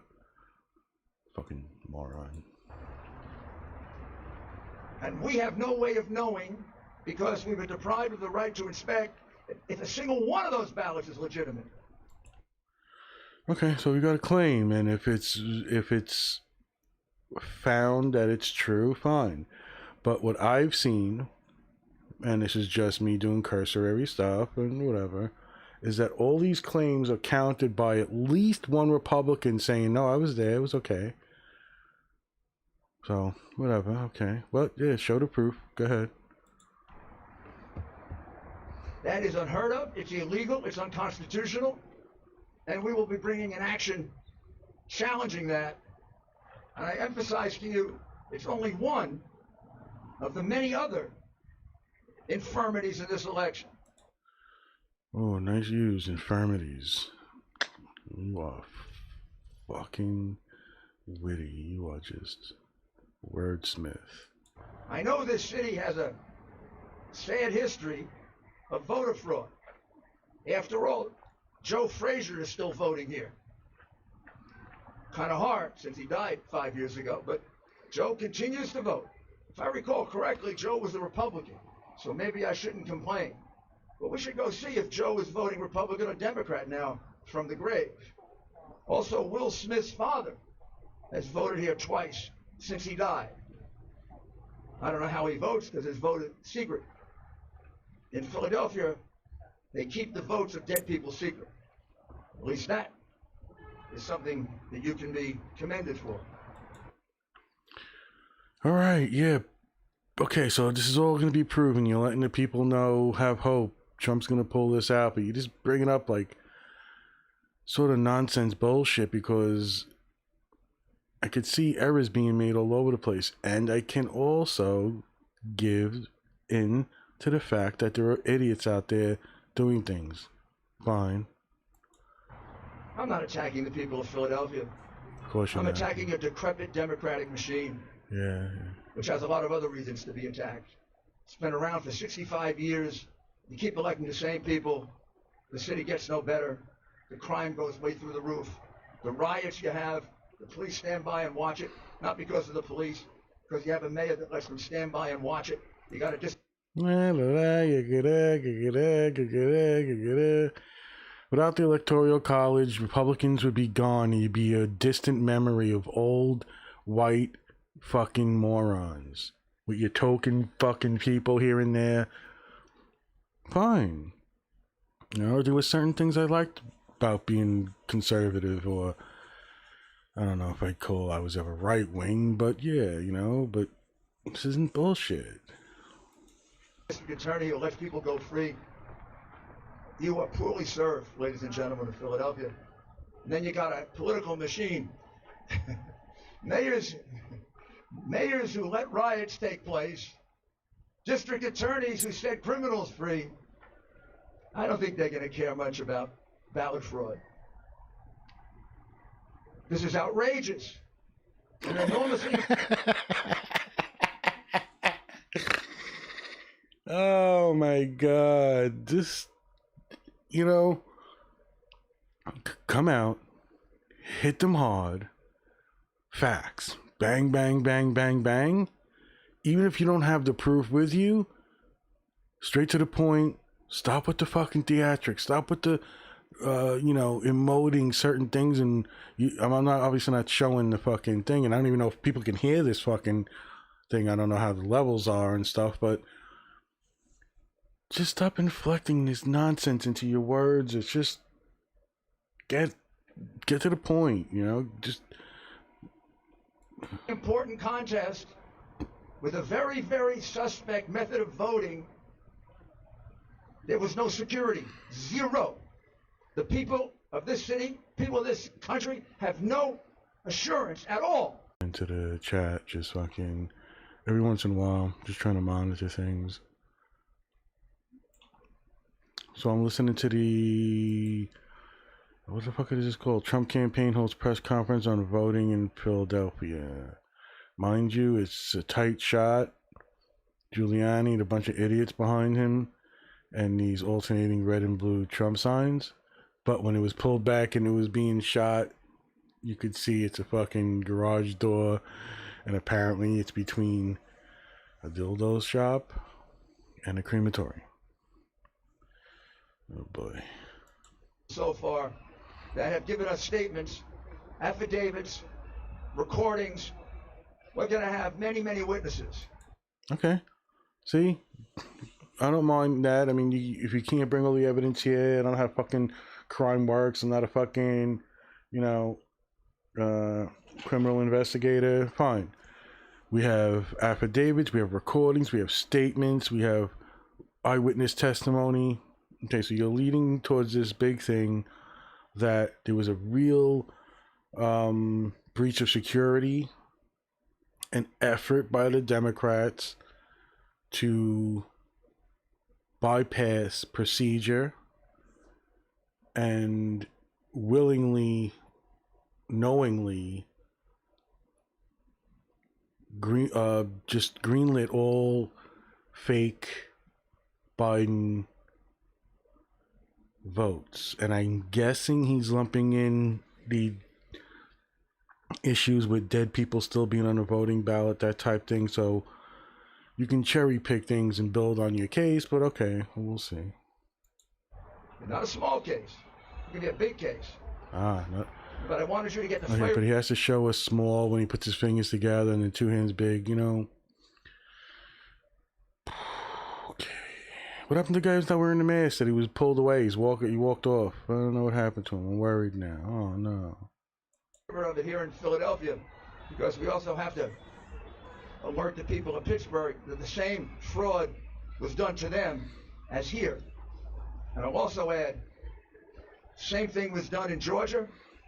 Mm-hmm. The same thing was done in Michigan. Mm-hmm. The same thing was done in North Carolina. Say it. Seems to me somebody from the Democratic National Committee sent out a little note that said, Democratic National Committee, go fuck themselves. Bunch of corrupt fucks. Yeah, Giuliani, you get them. Don't let the Republicans look at those mail-in ballots. At least not in the big Democratic hack cities that we control. All right, see, that argument loses steam for me. But okay, fine. We've done a lot to destroy those cities, and now we're going to destroy their right to vote. So let's start off first. What? My friend, you just tell briefly what happened to you, who you are, and what happened to you like you described it before. I am Daryl Brooks.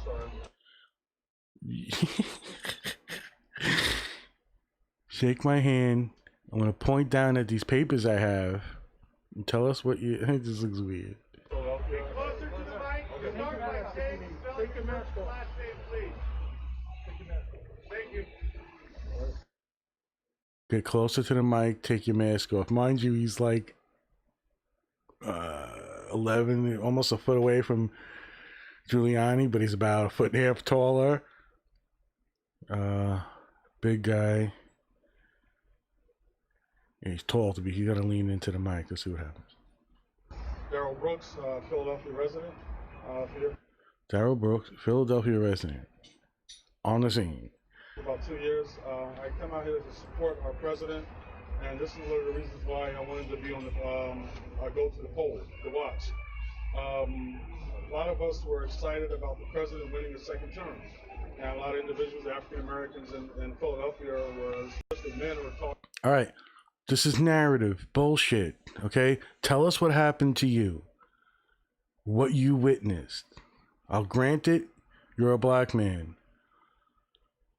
It seems apparent. It's what it looks like. I don't know about using pronouns yet, but your mustache, pretty burly guy. I wouldn't say obese or overweight. What did you see? I don't care about you and your biased fucking wording. A lot of things are important, like what you say, how you say it. These are insights into what you're trying to pull here, what you're trying to say. This is supposed to be serious law breaches and whatever. And I know you're a civilian. You'd wanted to help your president, but get to the point. This is all nonsense.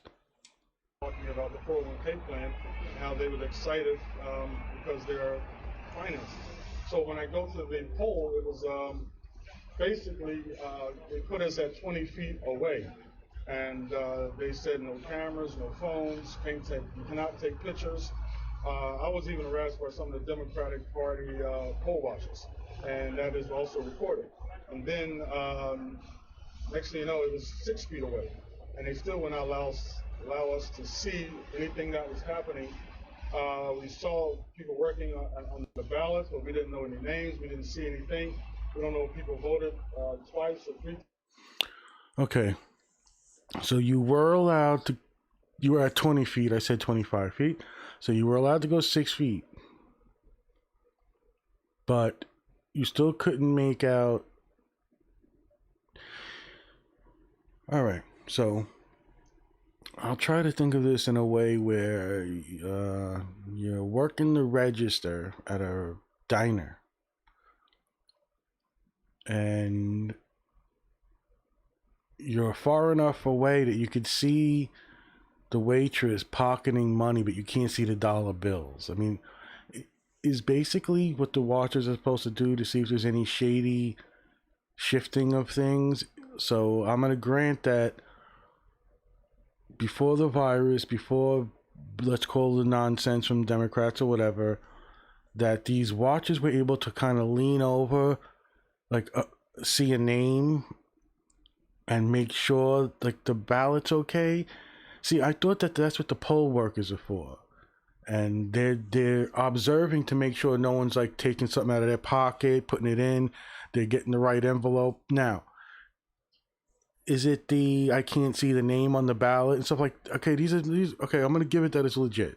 I'm just gonna say, I don't care, Democrat or Republican, if it's a procedure, and you have COVID. I mean, not you have it, but we have it out there, and you have poll workers who are vetted enough to look and examine and open and handle these things. You should have a process for these watchers if that's their job. See, I don't know what their job is. If their job is just to oversee and look and just watch, like I said, just to see if they're pocketing money, not to see exactly what bills what they were. If there's that type of shenanigan they're looking for, or have they always in the past been allowed to kind of lean over and go, oh, Mary Schweitzer? Okay, and like they confirm things. So, I don't know. I'll give them the benefit of the doubt for now. Sometimes we didn't know if people were dead, people were voting. But we were there and we were watching. you don't know dead people voting. So I get it, but is that your job? See, I don't got a clear thing here. Like, okay, so you, like I said, if you would have came out and said, look, my name is Derek Lowe, I'm from whatever, I'm a Republican, I was one of the poll watchers, and normally we're allowed to lean over and inspect the name and make sure it's proper, and we're allowed to take that name and run it through a database that'll tell us if they're a dead person. Like, what are you saying? Like, if you would have came out and said that, like, get to valid points. I don't need you to hold up and zoom in to that type of evidence, but I needed a cohesive thoughts that lead me to a place that doesn't let me believe that you're a bullshit artist. And it's such a shame. This is a democracy in Philadelphia, and they did not allow us to say anything, and was it corrupt or not? But give us the opportunity as Was it not, if it was corrupt or not? Okay, I'm going to give the benefit of the doubt again. Because of the Democrats' nonsense or the reality of COVID, whatever decisions they made, poll workers were not able to vet the ballots or the votes.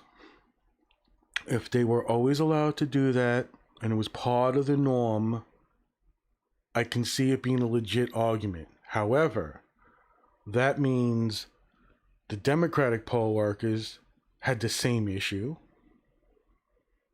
Fine. But they don't say nothing because Biden won. Fine. And doesn't it always really come down to, there's a meme out there that says elections are won but not by the voters, but by the people who count them. So, yes, you could have a shadow sleeper agency that cycles their poll workers and they work them and they go in. If no one's overseeing them, they could, now granted you can easily do anything. I'm just trying to, figure this out, but he's just like wishy-washy and seems like he's just propping up a bad argument. poll watchers to view all the documents, all the ballots. And listen, we just want a fair election. And we viewed that it was not fair at all. It was not fair to allow us to, you could allow us to look at the ballots, some ballots, but nothing.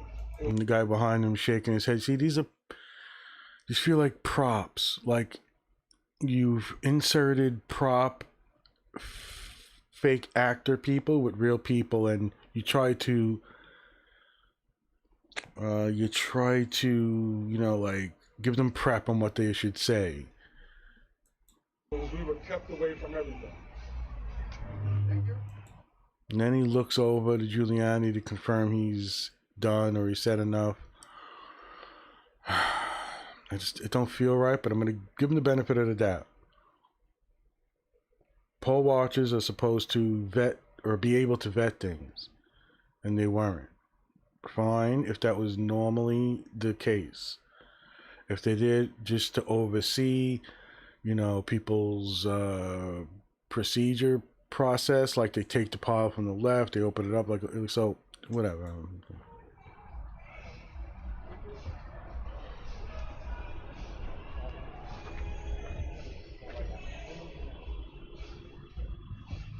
Hello, I'm Matt Silver. I went for 16 hours straight poll watching. I took about 30-45 minutes to get through, despite me having credentials of all possible manner. Eventually I showed an email proving that I was supposed to go in. They at least let me through. Good, to the point, no major fucking stories. Okay. When I was there, I was turned away for a tablet. They did not want any tablets or computers there. All right, if that was the rule and that was part of the thing, Democrats aren't allowed to bring tablets in either. I'm fine with it in a sense, unless it's something I'm not seeing or understanding. I had to bring that elsewhere. Eventually, when I was let through, you were not able to get anywhere near the ballots. There were 3 rows of people counting ballots. The closest at my day, may have been 15 feet away. Then there was another row, then there was another row. Are you saying people inspect the ballots from 15 feet away? Or you're saying Okay, so I'm granting that it's 20 feet because I think that was like part of the lawsuit. So I'm going to go there. I thought it was 25. The other guy said 20. He's saying 15. I'm going to grant it that it's a 20-foot thing that is an issue. You don't want to be 20 feet away. You can't see if people are pocketing things. Again, I don't know if these poll watchers have always been able to lean over and go, oh, Stacey Adams. No, she's dead. Like, so, okay. Okay. To the extent that you could see anything, we were told repeatedly, including by Democratic poll watchers, including by police, that if they see us taking a photograph or a video, we'll be thrown out and not let. All right, this is information. See, you're padding this stuff, and the way he's speaking, it's giving me the impression this is just my intuition. I have no facts. I'm giving it to this is prep work. This is a lawyer prepping his fucking witnesses to speak a certain way, say a certain thing, but be yourself. You know, one of those type of fucking that type of bullshit. But I'm just, you know, I could be wrong. I'm just saying.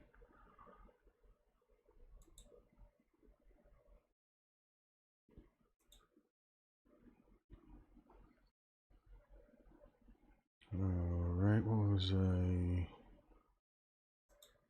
Oh, okay, sorry. Back in. The only place you could use a phone was several hundred feet away from the ballots. I don't know what they were trying to protect. If you don't know what they were trying to protect, don't worry about it, okay? Unless you saw Democrats 4 feet away using their phones and stuff. These are things if you knew ahead of time. This is something that they told you. You bring a tablet anyway. You know, okay, maybe there's something to this in a, you know, like things have changed for certain reasons. I don't know, but if this is something that it was agreed upon and you're just upset about it, I don't get it. When I was there, I saw some people looking at the ballots legitimately. Some people were flipping through them at a rate of every second or so in a way that we specifically could not even see a single thing. So some people would doing the ballots properly. Okay, so I'm leaning now towards poll watchers are not generally there to inspect the names and correspond them to dead people and see that type of thing, but they're making sure that the procedure is right. And I'm going to say again, like the waitress, right? Or, you know, you're watching their shoulders to their hands and what they're doing, you know, and if there's any shady shit going on. Still not understanding if they were always had access to getting close, but I'll keep going. To the extent that you could see a thing in certain boxes, I saw they seem to be, at least certain boxes, seem to be in the same unusual pen and seem to have very similar handwriting. Some boxes were normal, some boxes were like that. When they finished with going through. But if you can't make it out at a certain distance, I don't get it. Because clearly, if you're having problems saying the name, you're going to judge pen, ink, and handwriting. Okay, all right, okay. For boxes, they put them in the very, very back of the room where you couldn't see a thing hundreds of feet away. Then they put supposed. So they play music in the back, and I know that'll get you a fucking strike or whatever the fuck. Kapow pow. Anyway, yeah, I'm not liking this. Like, I wish it was a clearer thing, and I don't get good vibes from these people, but that's all this intuition nonsense and reading mannerisms and what they're saying. Like I said, you know, whatever. Supposedly the same boxes, I can't tell if they are or not, through separate machines where they strip the ballots, the outer casing with single signatures to the privacy ballot. At that point, the actual signatures are completely separate from the privacy ballot, and you can't.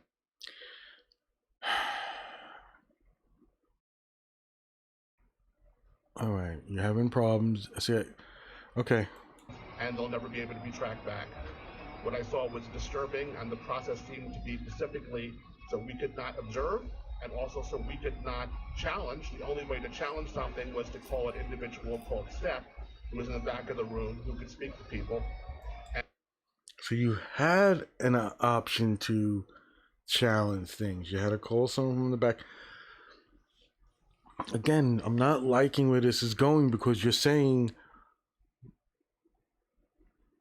okay, for this logic to work, the Democrats are in the same position as you because you're there as a poll watcher, and you obviously can watch the Democrats next to you or in the same line. So you could say, look, Seth or whatever the fuck his name is, that guy is 8 feet in front of me, right? Like okay, get back in, like, okay.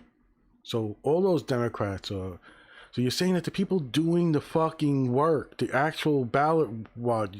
So that's where you're going with this. That it's not the overseers, the Republican and Democrats, because you're both in the same boat.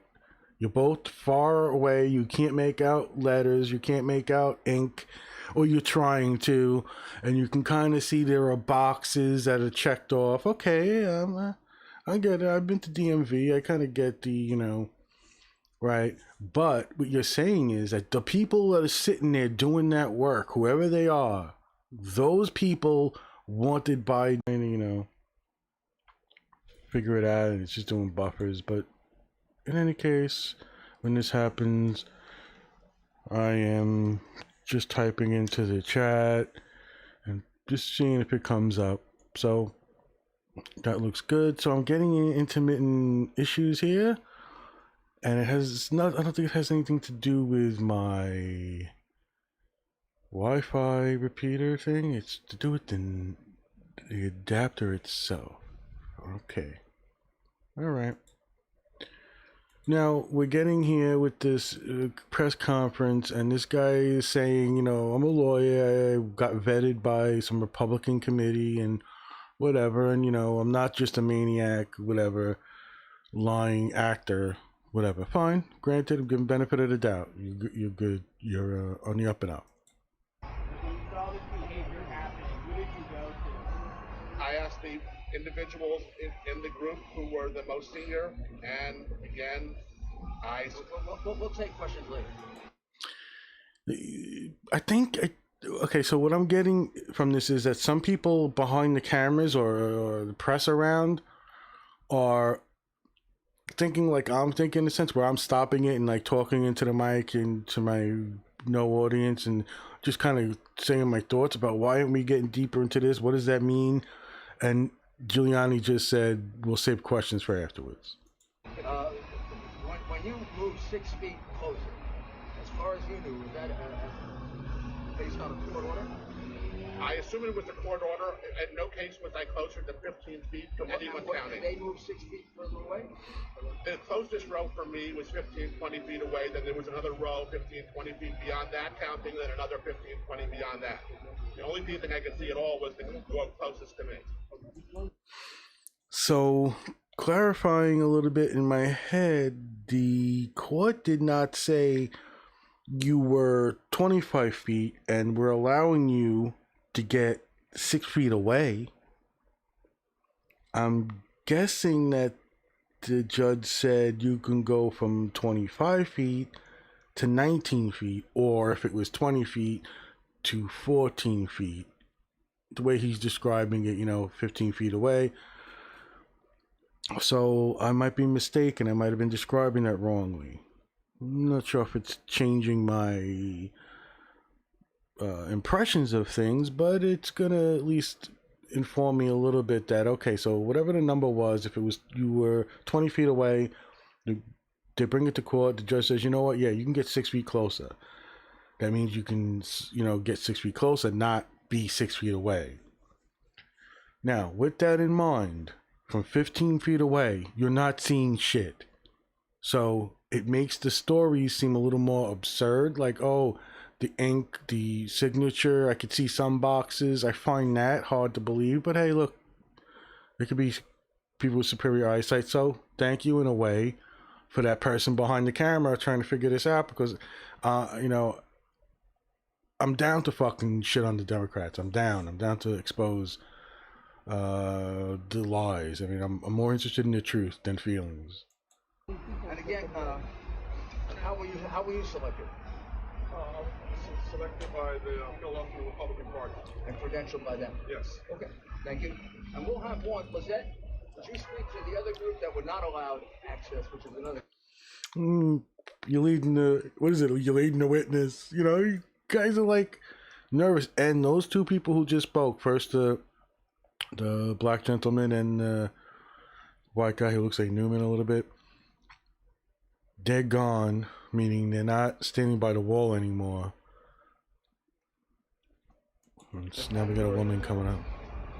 Would you mind? Not at all, thank you. See if I can get this down a little. I'll stand up like this. Oh, sorry. Good morning, thanks for being here. I'm Lisette Tarragano. I'm You're a little short, and they're trying to adjust the mic. T is in Thomas, A-R-R-A-G-A. Did you just fucking ask her to spell her fucking name? For real. For real. Hold, I'm gonna go back here. Hold on. Did she just do this on her own? I'm resident of Philadelphia. Ma'am, can you spell your last name for me? What? T is in Thomas, A-R-R-A-G-A-N-O. You're welcome. I am a longtime resident of Philadelphia, although not native. And quite frankly, I've always been about, I'm a retired attorney, and I got really, really hepped up about watching voter freedom, freedom of speech, and being able to say the words Donald Trump without getting pushed in the corner. I don't want your fucking stories. I don't want your fucking slant on things. I don't want your narrated nonsense. Okay? I get people might want to know if you're vetted or not, meaning afterwards Giuliani and some other people are like, okay, well, who assigned you here? Oh, no, I went to the Republican thing. They do a check on me, whatever. Okay. I don't need this shit. And when I really got excited about being asked to observe ballots was when I felt that my way of life is being put in jeopardy. The American way of life being put down for things I said. All right, you know what? Fuck off. I don't believe anything you do. You just seem like a biased, brainwashed puppet. I'm going to give the other two the benefit of the doubt. You are fucking bullshitting. And that's the consequence of fucking when you want to be a fucking idiot. Say who I like, and it's not fair. I'm the child and granddaughter of both Holocaust victims and survivors, and fuck you, you dumb cunt. Fuck you. Fuck off. You're invalidating this fucking press conference. We don't give a shit. I don't need to hear your fucking stories. Now, the other ones who did the stories, they seem like genuine people who were just, a little nervous about being up there. They were coaxed into saying a certain way, and I'm giving them the benefit of the doubt. They're trying to piece together what was actually going on. This fucking cunt can go fuck herself. I just don't care. And I'm a daughter of a World War II veteran. Fuck you, we don't care. Or ran away from horrible times. How about two more horribles? Let's go horrible. I noticed when I was brought in to be a poll watcher, I was never brought in, actually. I never got past the first identification stage. They kept saying that. They kept saying you're a fucking cunt. How about that? Look, ma'am, we want to vet you and put you in, but it just seems like when we ask you questions or something, you just bloviate and you fucking obfuscate from fucking what we're trying to get to because you're a cunt. Mine, as well as 5 or 6 other Republicans, their names hadn't been entered into the system. And after the first time it happened, the second time it happened, I had no second thoughts about it being a problem, more that somebody failed to finger us into the computer system. But after a while... Finger us into the computer system.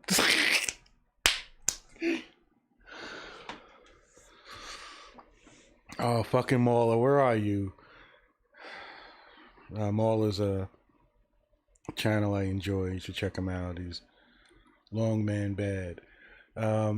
He does real in-depth objectivity, subjectivity, music. Music, movies, and some video games. He does some great stuff. Check out Mauler's channel.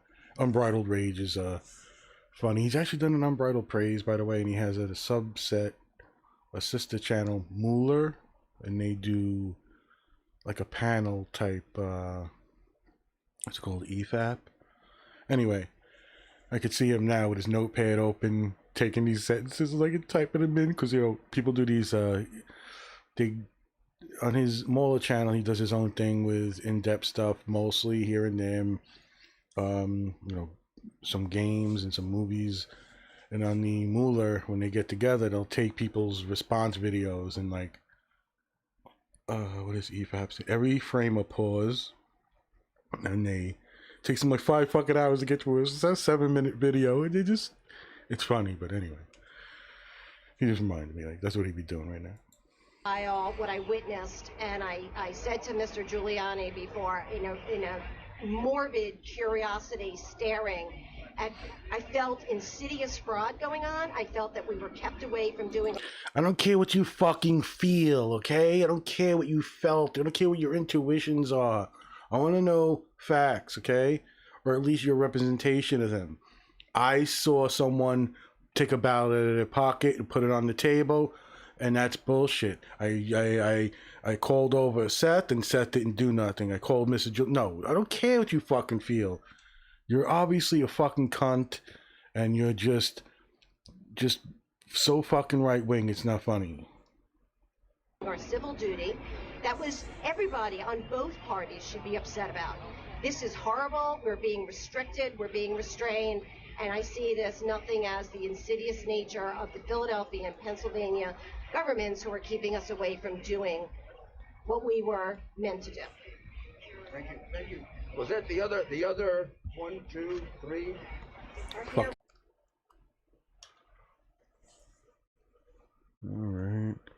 Alright, so it looks like I'm connected again.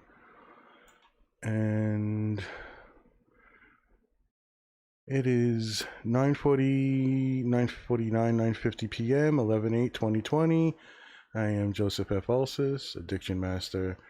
This is a Daily Addictions channel, and I'm going over the elections results from 2020, and I'm going through part 2 because I did a part 1 yesterday when it was announced, and I'm looking at the press conference Giuliani did in between a dildo shop and a crematorium, and it's kind of fucked up. I'm giving the benefit of the doubt to the first 2 speakers. The third lady, fuck her, just seems bullshit. See what's going on. I'm getting a list now to count them. I could have brought about 50 with me, but I didn't do it for 2 reasons. 50 is too many. Number 2, they're afraid. They're afraid of being publicly identified. They're willing to testify in court. They're Alright, just bullshit. Whatever, fine, whatever. Yeah, okay. So you got 50 people who are afraid to come on, but not that dumb cunt, right? And guess what? The first 2 people, the ones that are a little weirded out, nervous, whatever, but I'm giving the benefit of the doubt, they were escorted away. They're no longer there. The lady went back towards the fucking garage door, and she's standing there with her arms crossed. They're afraid there'll be repercussions against them because one of the people that did speak on television has already had threats. Jeremy Mercer, who was in charge. Disclaimer, no one should threaten anybody. Let people do their jobs, and even if they believe certain things, or, hopefully you have a process that, gets to the bottom of it. You don't have to fucking calm the fuck down. Charge has already given a statement twice, both here in Philadelphia, the day after the election, I believe, and then he was interviewed on television. Jeremy will basically corroborate the statements that were given about the fact that he was there for 21 hours and then again for another couple of hours. He believes about 300,000 ballots went through. He was unable to see any of them. He requested an opportunity to do so numerous times. Then they went to court. They got an order that they could be 6 feet closer. They would put 6. Okay, so thank you. It's a clarification. Again, I'll make it. I thought, whatever the number was, 25 feet, 20 feet, that they were allowed, or there was a court order, an order, that they were allowed to go within 6 feet. But no, they were allowed to get 6 feet closer than they were. Not sure what that number is yet, but thank you, Giuliani, for clearing that up. 6 feet closer, and the tables they were observing were put at least 6 feet further away, or the people moved to tables that were further in the back. The other witnesses who we've interviewed, and we've interviewed about half of the 50, all corroborate to a T exactly what you see here. That they thought they were going to show up to do an inspection. Some of them had inspected absentee ballots before, where you're shown the ballot. The Republican is shown the ballot. The Democrat is shown the ballot. Neither objects, you put it in. If either objects, you put it aside for discussion later. Nothing like that happened here at all. This is a gross miscarriage of the process that would assure that these ballots are not fraudulent. It's a fraud. All right. Again, this just leads me to believe that whatever was done wrong, whatever got in the way of you doing your jobs as poll workers, means that the people doing the actual ballots working were doing bad shit. Okay, got it. An absolute fraud. I mean, you can't just submit these ballots and not have them checked. They're highly suspect ballots, mail-in ballots. It's also highly suspect because it's almost mathematically impossible, several people have already testified, to close the lead that Biden closed when things closed on Tuesday night. President Trump was ahead by almost 800,000. See, you got to be careful, fucking Dusciani. Mathematical. So what happens when fucking physicists and Neil deGrasse Tyson and stuff like come and counter this shit? And okay, so statistically it was an impossible. It wasn't supposed to happen. Okay, whatever. Votes, and it took a couple of days to be able to produce enough ballots to bring it down. Now, could some of those ballots have been manufactured in advance by the Democrat machine of Philadelphia? It wouldn't be the first time they did it. And then exactly why didn't they want the ballots inspected if the ballots are legitimate? It seemed to me, knowing the suspicion. Guy nodding his fucking head. You know, I am down to shit on Democrats. I'm down to expose fucking shitty fucking people, liars, cheaters, corrupt fuck. I don't care who you are. I don't care where you come from. I'm more interested in the truth. This is fucking bullshit. And that would exist on a political machine like this with the reputation that it has. You would go to the extra extent to be transparent. Instead, they went to an extra extent to be secretive, as did the Democrat Party in pretty much the cities they control as a machine like this one. Because although we don't have as many complaints yet, we've got about 12 in Atlanta, we've got about 15 in Detroit, we've got about 20 more in the rest of Michigan. I would say in at least 10 states now, we have complaints almost exactly like this. This will be a statewide case because there are 300,000 ballots equally in question in Pittsburgh with witnesses similar to these witnesses. In some cases, they actually saw a little bit more that would suggest that the ballots were being tampered with. But I have to wait until they're all fully debriefed. Think you got a weak case, buddy. So is he taking questions now? Because this is weird. The guy who had no face mask was a shady looking fuck to begin with. Maybe security, I'm not sure. He was gone. Then they brought the first man and the second person. They're escorted out.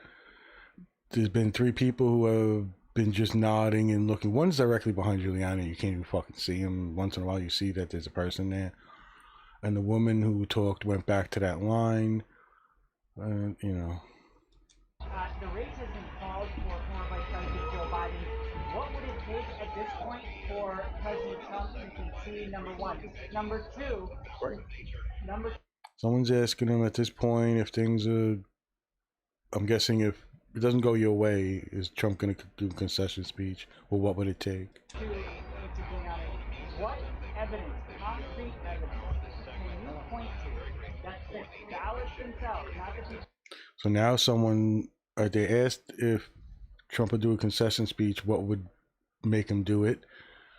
And can you point to a single piece of hard evidence? I guess they want him to pull something out of his pocket, maybe. I don't know, but I guess he could say docket 4 right now in the court, but I guess you can say so. Who are watching, but the ballots themselves are being tampered. The first on the con, that's possible confession. Well, let me, first of all, obviously he's not going to concede when at least 600,000 ballots are in question. It's not my job to determine if the ballots are right or not. It's their job. But with a mail-in ballot or an absentee ballot, the burden under law is on the party that's proposing it, which is why it has to be inspected. It's not my, how can I possibly tell you? There's fraud. It's fucking fallacy nonsense. Okay, whatever. Bullshit. Fraud or no fraud. The way they conducted themselves, because it looks, I can't tell you exactly. And now you see the other, and now the person behind the scenes is kind of trying to clarify. I don't need you to pull out of your pocket, and he's trying to narrow down something to give them. Exactly what's on the ballot. They conducted themselves in a way that suggests that there was fraud. You're losing it. This is not a strong case. Sorry. I don't think it's a strong case. Nope. The things that does involve fraud is not making it possible for the people who are supposed to inspect. That's a fraud. That's a fraud on the voters. The voters expect that their inspectors are going to be able to inspect. The voters were defrauded of that right. We will not know if those 600,000 ballots were valid, invalid, or not. Having conducted themselves that way, they certainly present a very strong circumstantial case that the ballots were tampered. You are losing it, and what does it take? All right, so it's 35 minutes or whatever, but I fast forwarded 12 because they were setting it up, and would it take 3 questions from the press that's there to just crack this thing open and show all your fucking weaknesses? Bring a good fucking argument. Tampered with. Also, the highly unusual, almost mathematically impossible reduction in the vote. Almost mathematically impossible. I'll tell you what, mathematically impossible. When your president, Trump, is fucking hypocritical asshole who mails in his ballot, right? He's been doing that because he moved, he lives somewhere else, whatever. And it's okay for everybody else to do it, but not the general fucking citizens. You are telling your people not to mail in ballots, don't trust them, whatever. What do you think all these mail in ballots are going to be for Biden? I mean, it just seems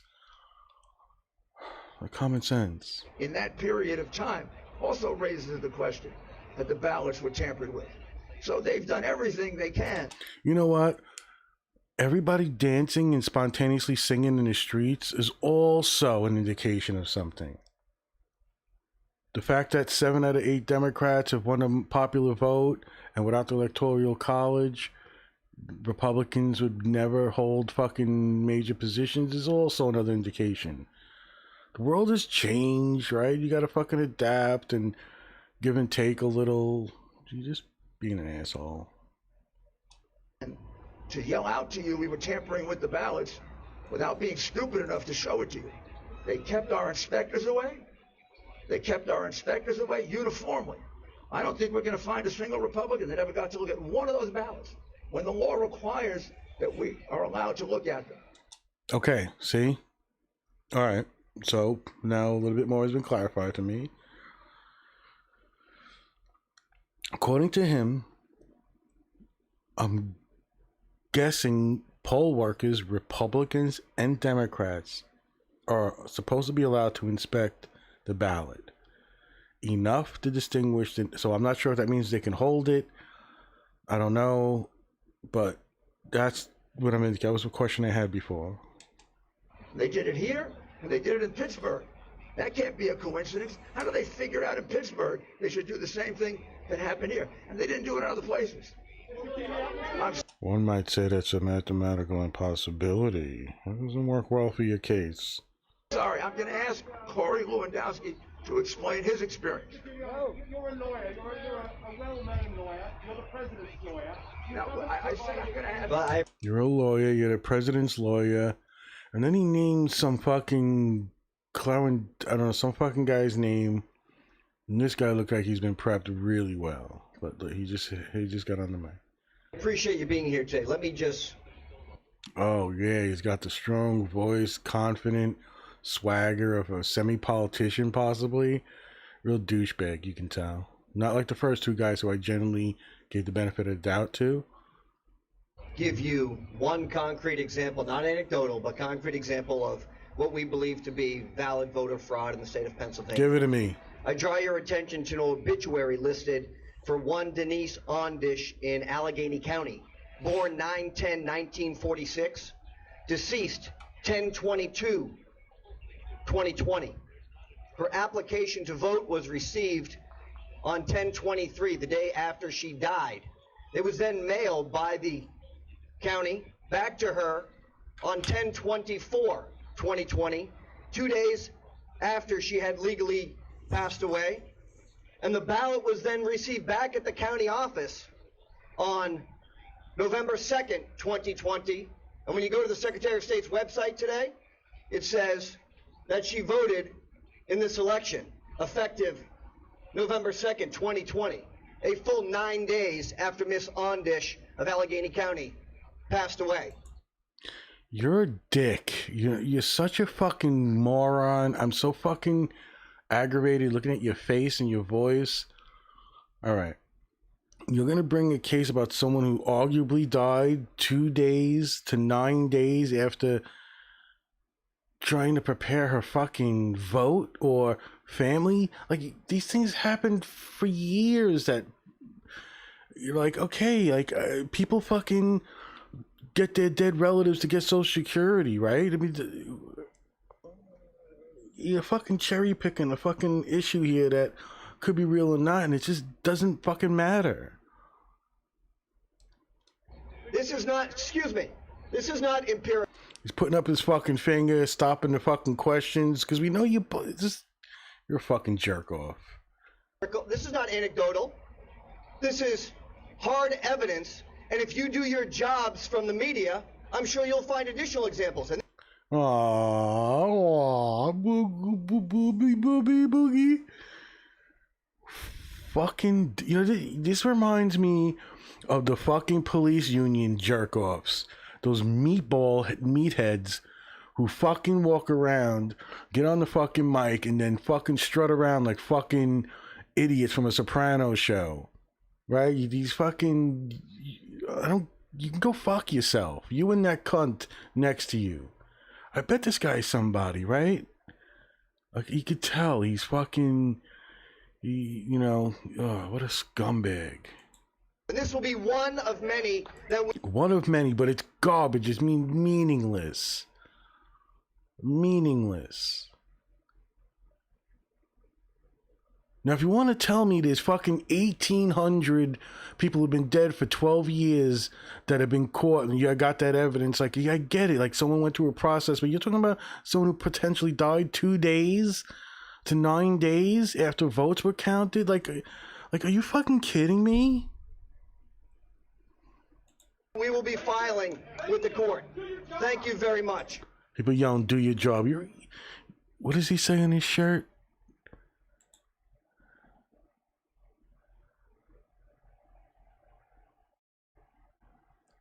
Lenindowski, Team Trump. Oh, what a fucking dick. What a dick. Also, Yeah, that's right. You don't let the press get carried on the fucking mics. You fucking douchebags. Stuck in between a fucking dildo shop and a crematorium. Oh, so now the camera pulls back. You see the stupid fucking garage, the ugly green walls. And now the first two speakers are all the way to the right. They're back. The guy who wasn't wearing a fucking mask in his fucking dumb suit is now, he might have been wearing sunglasses before, but he's back. It's fucking stupid. also, when you say that there's no evidence. The people standing behind me are called witnesses. They will eventually, soon hopefully, appear in court and give this testimony, because we're going to file a federal lawsuit that will cover here and Pittsburgh, and we will have as many witnesses as the court needs. Right now it could be as many as 90 witnesses. That's called evidence that there was a uniform deprivation of the right to inspect, which constitutes a fraud. All right, so it looks like people of Corey constitutes a fraud on all Lewandowski. legitimate voters. Any illegitimate vote cancels a legitimate vote. And the burden, All right, fuckface, shut the fuck up. Fucking fuckface. Corey Lewandowski is an American political operative, lobbyist, political commentator, and author. He was a political commentator to One American News Network, Fox News, and CNN, as well as a campaign manager for Donald. Oh, Jesus fucking Christ. Get this confrontational fucking cockface. Get off the camera, get him the fuck out of there. What a fucking jerk off. Of proof as to whether it's a legitimate ballot or not when it's a mail-in ballot is on the person proposing the ballot, because there's no other way to justify it. Well, they made it impossible to view those ballots, and there can be only one conclusion as to why you would make it so impossible. There's only one conclusion. Many of them were fraudulent. Yeah, all fraudulent, many. You just don't lose Many. leads like that. And you don't lose leads like that, sure. Corruption. And you're in a city in which voter fraud is professional. It's not just amateur. Some places may be amateurs at voter fraud. Sure. Philadelphia is a professional place for voter fraud, because you have a decrepit Democrat machine that you have had in power for 60 years. And it's the reason why you have voter fraud. It's the reason why you have so much crime. Suck a dirty fucking COVID-infected cock. You fucking moron. It's the reason why you're leading the country in some categories of crime, because these people are not helping the people of Philadelphia. Their loyalty is to the Democrat Party. Oh, please, I'll answer three. Oh, please, again. I'm such a jerk off. Fucking idiot. 3 questions, one at a time.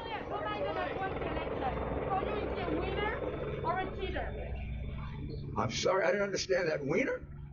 Joe Biden has won the election. Is he for you a winner or a cheater? Who is a winner or a cheater? Joe Biden. Oh, is he a winner or a cheater? Well, that's what we want to find out. We have a right. I mean, here's. All right, so the fucking reporter is trying to get out. Maybe they said something like, apparently Joe Biden won the election. Is he a winner or is he a cheater? They're trying to say, is this a Joe Biden-led event? Is this all conspired by Biden and his team and not just fanatical Democrats who,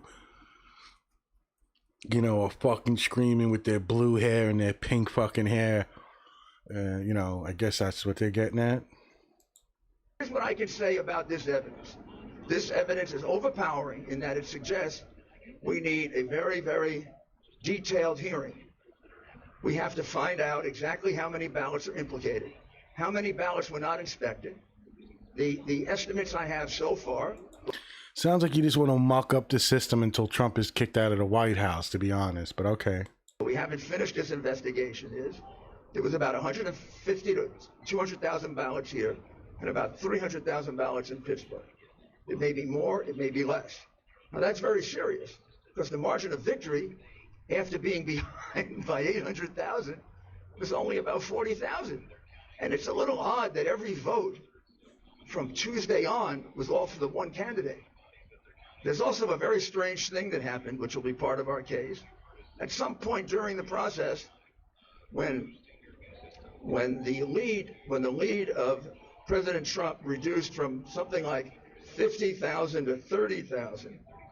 At the time it was at 50,000, 94% of the vote had been cast. When we got to 30,000, it was only 90% of the vote cast. Now, I can get experts to tell you how that happens. That happens because, think about it, you increase the denominator. What do you increase the denominator? Oh, fucking Giuliani, you're a fucking dick. New ballots. Nobody was informed of new ballots. Unless people were writing them up. Why do you think This will be a very, very strong case. why do you And I know you won't accept it because of your hateful biases, but let's see if you can try thinking. Yeah, okay, good. Yeah, I get it. Trump's a jerk off. We all hate him. Wah, wah, wah. Okay, I get it, yeah. Rational. Why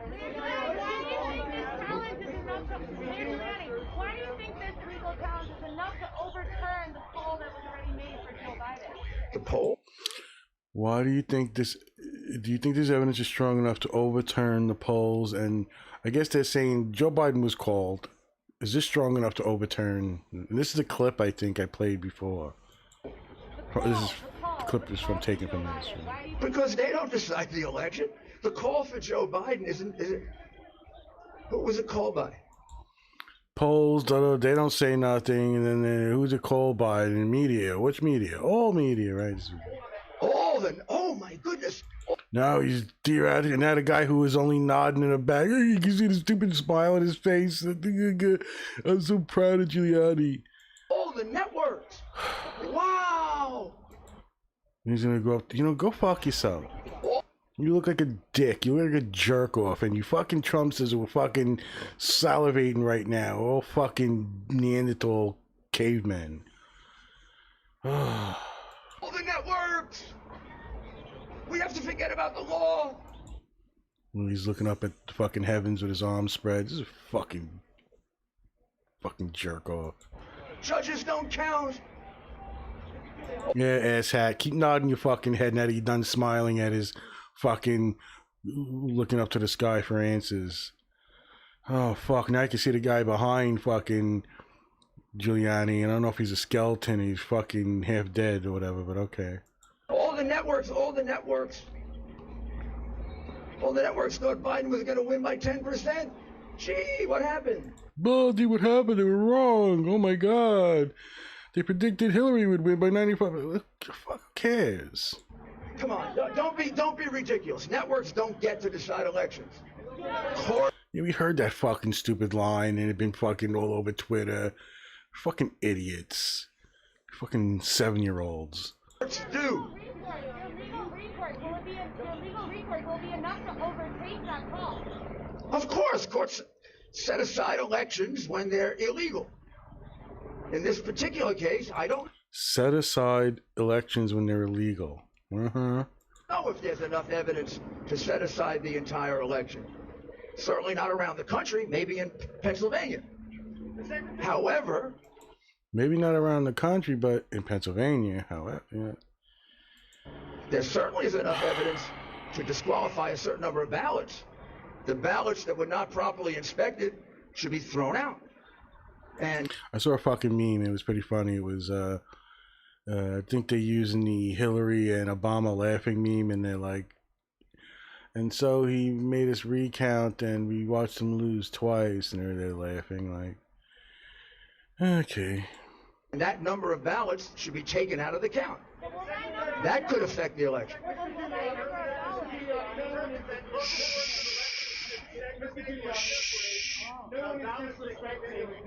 I can't hear two people at once. I'm sorry.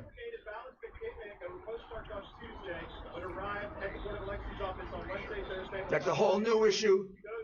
That's a whole new issue that we're just developing. Well, it's a whole new issue. We're just developing. What do you say? Seems to be a significant number of ballots, and there seems to be a significant number of, I shouldn't say significant. There seems to be 3 or 4 very credible witnesses that there was backdating going on, and there are direct witnesses for that. But I'm sure you'll call that not evidence. Not you, the general. Yeah, you fucking claim because you're an idiot. Fucking moron. Sure. Yes. Yes. Can you walk us through that process within, for us laymen who. Sure, simple. Are you expecting to go to the Supreme Court? I'll let you take it from there. Thank you, sir. I can be a law professor. The case that we would file, many cases are going to be filed. Some small. Oh boy. This is going to be eventually a big case because it will go beyond Pennsylvania. But right now, the case is a civil rights case. It'll be filed in federal court. I'm sorry. It'll be filed in federal court. You can file it here or Pittsburgh. That'll be the choice of our lawyer who's looking at it now. Mm-hmm. Since there seem to be more cases in Pittsburgh than here right now, I would guess it would be filed in Pittsburgh, but it would affect both jurisdictions. Blah, blah, blah, blah, blah. And what the case alleges is very simply that President Trump's campaign was denied its right to a fair count, which is a deprivation of civil rights. And if that's the case, Blah, blah, blah, blah, blah, blah, blah. the court has a wide range of what are called equitable remedies. Equitable remedies could include... Come on, jerk off in the back. I didn't see you nodding your head that much. What's going on? You don't agree? depriving that jurisdiction of a certain number of votes, equal to the number of votes that are proved to be not inspected properly. It could be to set aside an election, but that could be one of the things we ask for, but I think that if you set aside the votes, you would probably remedy the wrong that was done here. Now, it could turn out as we go beyond Pittsburgh and we go beyond Philadelphia, and we have a little bit of evidence elsewhere in another Democratic part of the state that the same thing was going on, that it might spread to there. Where I do see it spreading, however, is sometime next week, unless I'm wrong, I think there'll be a similar case in Atlanta where similar things were going on. Oh, for fuck's sake, similar things here. Okay. We've got a lot of evidence here, trust us. Dick-face jerk-off, angry fucking Lewandowski. Fuck him too. But trust me, I got this case. It's here, it's building. It might be better in Pittsburgh, and it might be all around the country. Republican inspectors showed up. They expected to inspect, right, like they do for absentee ballots, and they were uniformly kept out. They got to see nothing. And remember, Atlanta had to do the same thing you had to do. They had to catch Biden up because on election night he had lost. And he was down by a very good margin. They aren't the Democrat and Republican overseers who are too far away, right? Right?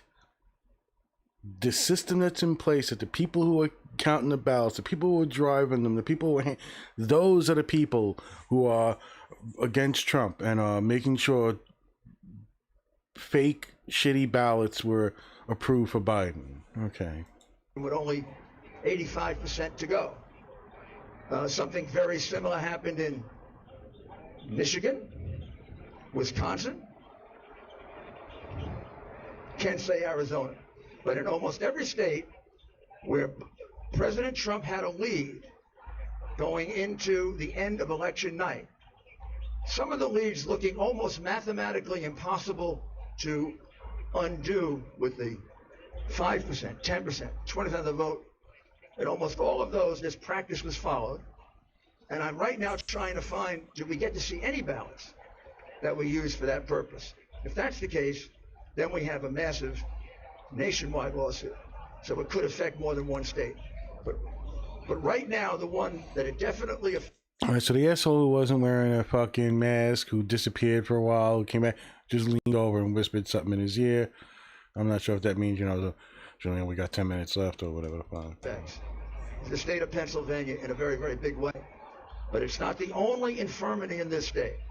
There are dead people voting, no question about it. We get any number of complaints of that. We have a very serious problem with backdating of ballots, including 4 witnesses now who are testifying to that. Whether that becomes part of this lawsuit or it's something separate, that isn't developed as fast as this has. One last question. Mr. Giuliani, thank you, sir. Republican county officials in charge of elections in Pennsylvania are saying that they don't see any evidence of widespread voter fraud. So if the Republicans in charge of some of these counties where unit vote counting are saying there's no evidence of that, why is there a discrepancy between the people actually in charge of that? The guy's trying to make sense. It's hard to hear the reporter in the background. And the Trump campaign? Well, that's like comparing apples and oranges, isn't it? They're not in charge of Philadelphia. How would... I'm glad they didn't see widespread fraud. That was in Republican counties. I don't think there was fraud in Republican counties. They're saying there's no fraud here either. Right here in Philly, I have spoken to a Republican commissioner who is absolutely clear that he and other Republicans were able to watch it out there and that there was... Well, then let them come and tell me that. I haven't found one who's willing to tell me that. Let him give me an affidavit under oath, under penalty of perjury. You're telling me these people are lying? No, not at all. And I was going to say, I'm not... Yeah, I think maybe they're saying they're lying. Yeah. I've spoken to about 50 people. You say you've interviewed 25 or so. I have statements from 25. We've spoken to 50. Every single inspector. That's 50 people in 3 days that the president's lawyer has been able to find. No. I didn't speak to them. Are you the lawyer for the other side, by the way? Well, you should get paid for it. The reality is that nobody has come forward, even though I've called the state party, the city party. I've asked, is there anyone that wants to come forward and say that there's anything unusual about the man in charge of this whole process, who watched the whole thing, has already come forward and given us a slide statement that no one got a chance to inspect. Now, unless this man had a secret opportunity to do it, there was one person in charge of all these people. He was there constantly for both days. Not a single Republican got a chance to view a single ballot. Now, if we got to view 10 or 12, well, then we'll reduce our number from 120,000 to 110,000. But you produced this man for me. So far, he hasn't come out of the woodwork. And this seems like bullshit. Well then, maybe yeah. Well, if I were the commissioner of this city, I don't think I would admit that I didn't allow people to do this. I mean, I don't give a fuck about your fucking stupid smile and your Democrats like that in what New you Jersey pretend amuses you. Thank you.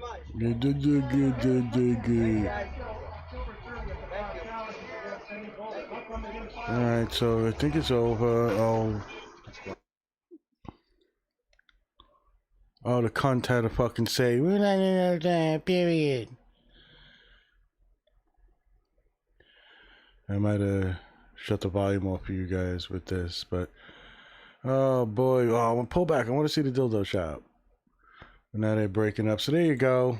There's my this was the strongest thing on the Trump side. I thought I'd give it a shot, considering that when I looked, there was one source close to Trump who said we have no serious evidence, and I think this kind of confirms it. And they're gonna muddy the water. They're gonna try to muck with things. I'm gonna go with my impression that Trump is gonna bluff, and this is not gonna overturn anything, and that he will be, he won't resist leaving the White House. I don't think that's going to happen. So as I end part 2, possibly the final part unless something major happens, Biden's been called the winner. I don't really give a shit except for the people that I love and care about who see hope in this and whatever, but I'm more celebrating Trump's loss than Biden's win because I think the whole thing is corrupt. Looking at this a day afterwards, being part 2, I think the evidence and all the rhetoric and propaganda is mostly bullshit. I'm going to give the benefit of the doubt of some of the people who just seem genuine, and they might have been worked a little, but I don't know. And there you go. This is a weird time in America. This is like a little craziness with the virus, the pandemic, and but I think in a way this was known this was going to happen. It's given me a little bit more leaning that this is not going to turn out to be something important and that's going to cost Biden the presidency. And what I mean by that is, I think for a while we knew, since they were going to do mail-in ballots, that there were going to be issues, and give the benefit of the doubt that they tried to do the best they could. And I'm also going to give the benefit of the doubt that there's shady shit going on at some places. Let's see where it leads. And I think that'll be it for me with this. This has been a weird time. I want to thank anybody who listens to this, who jumped in every once in a while, help me with the sound. I'll try to do more live podcasts when I can. All right, everybody. I want you all to be well and stay safe. My best to you and yours. I don't know.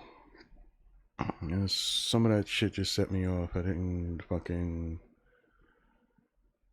it too much. What am I going to say? I'm trying to... yeah, maybe I'll just play my outro song. Hold on. Let me see what I can do here.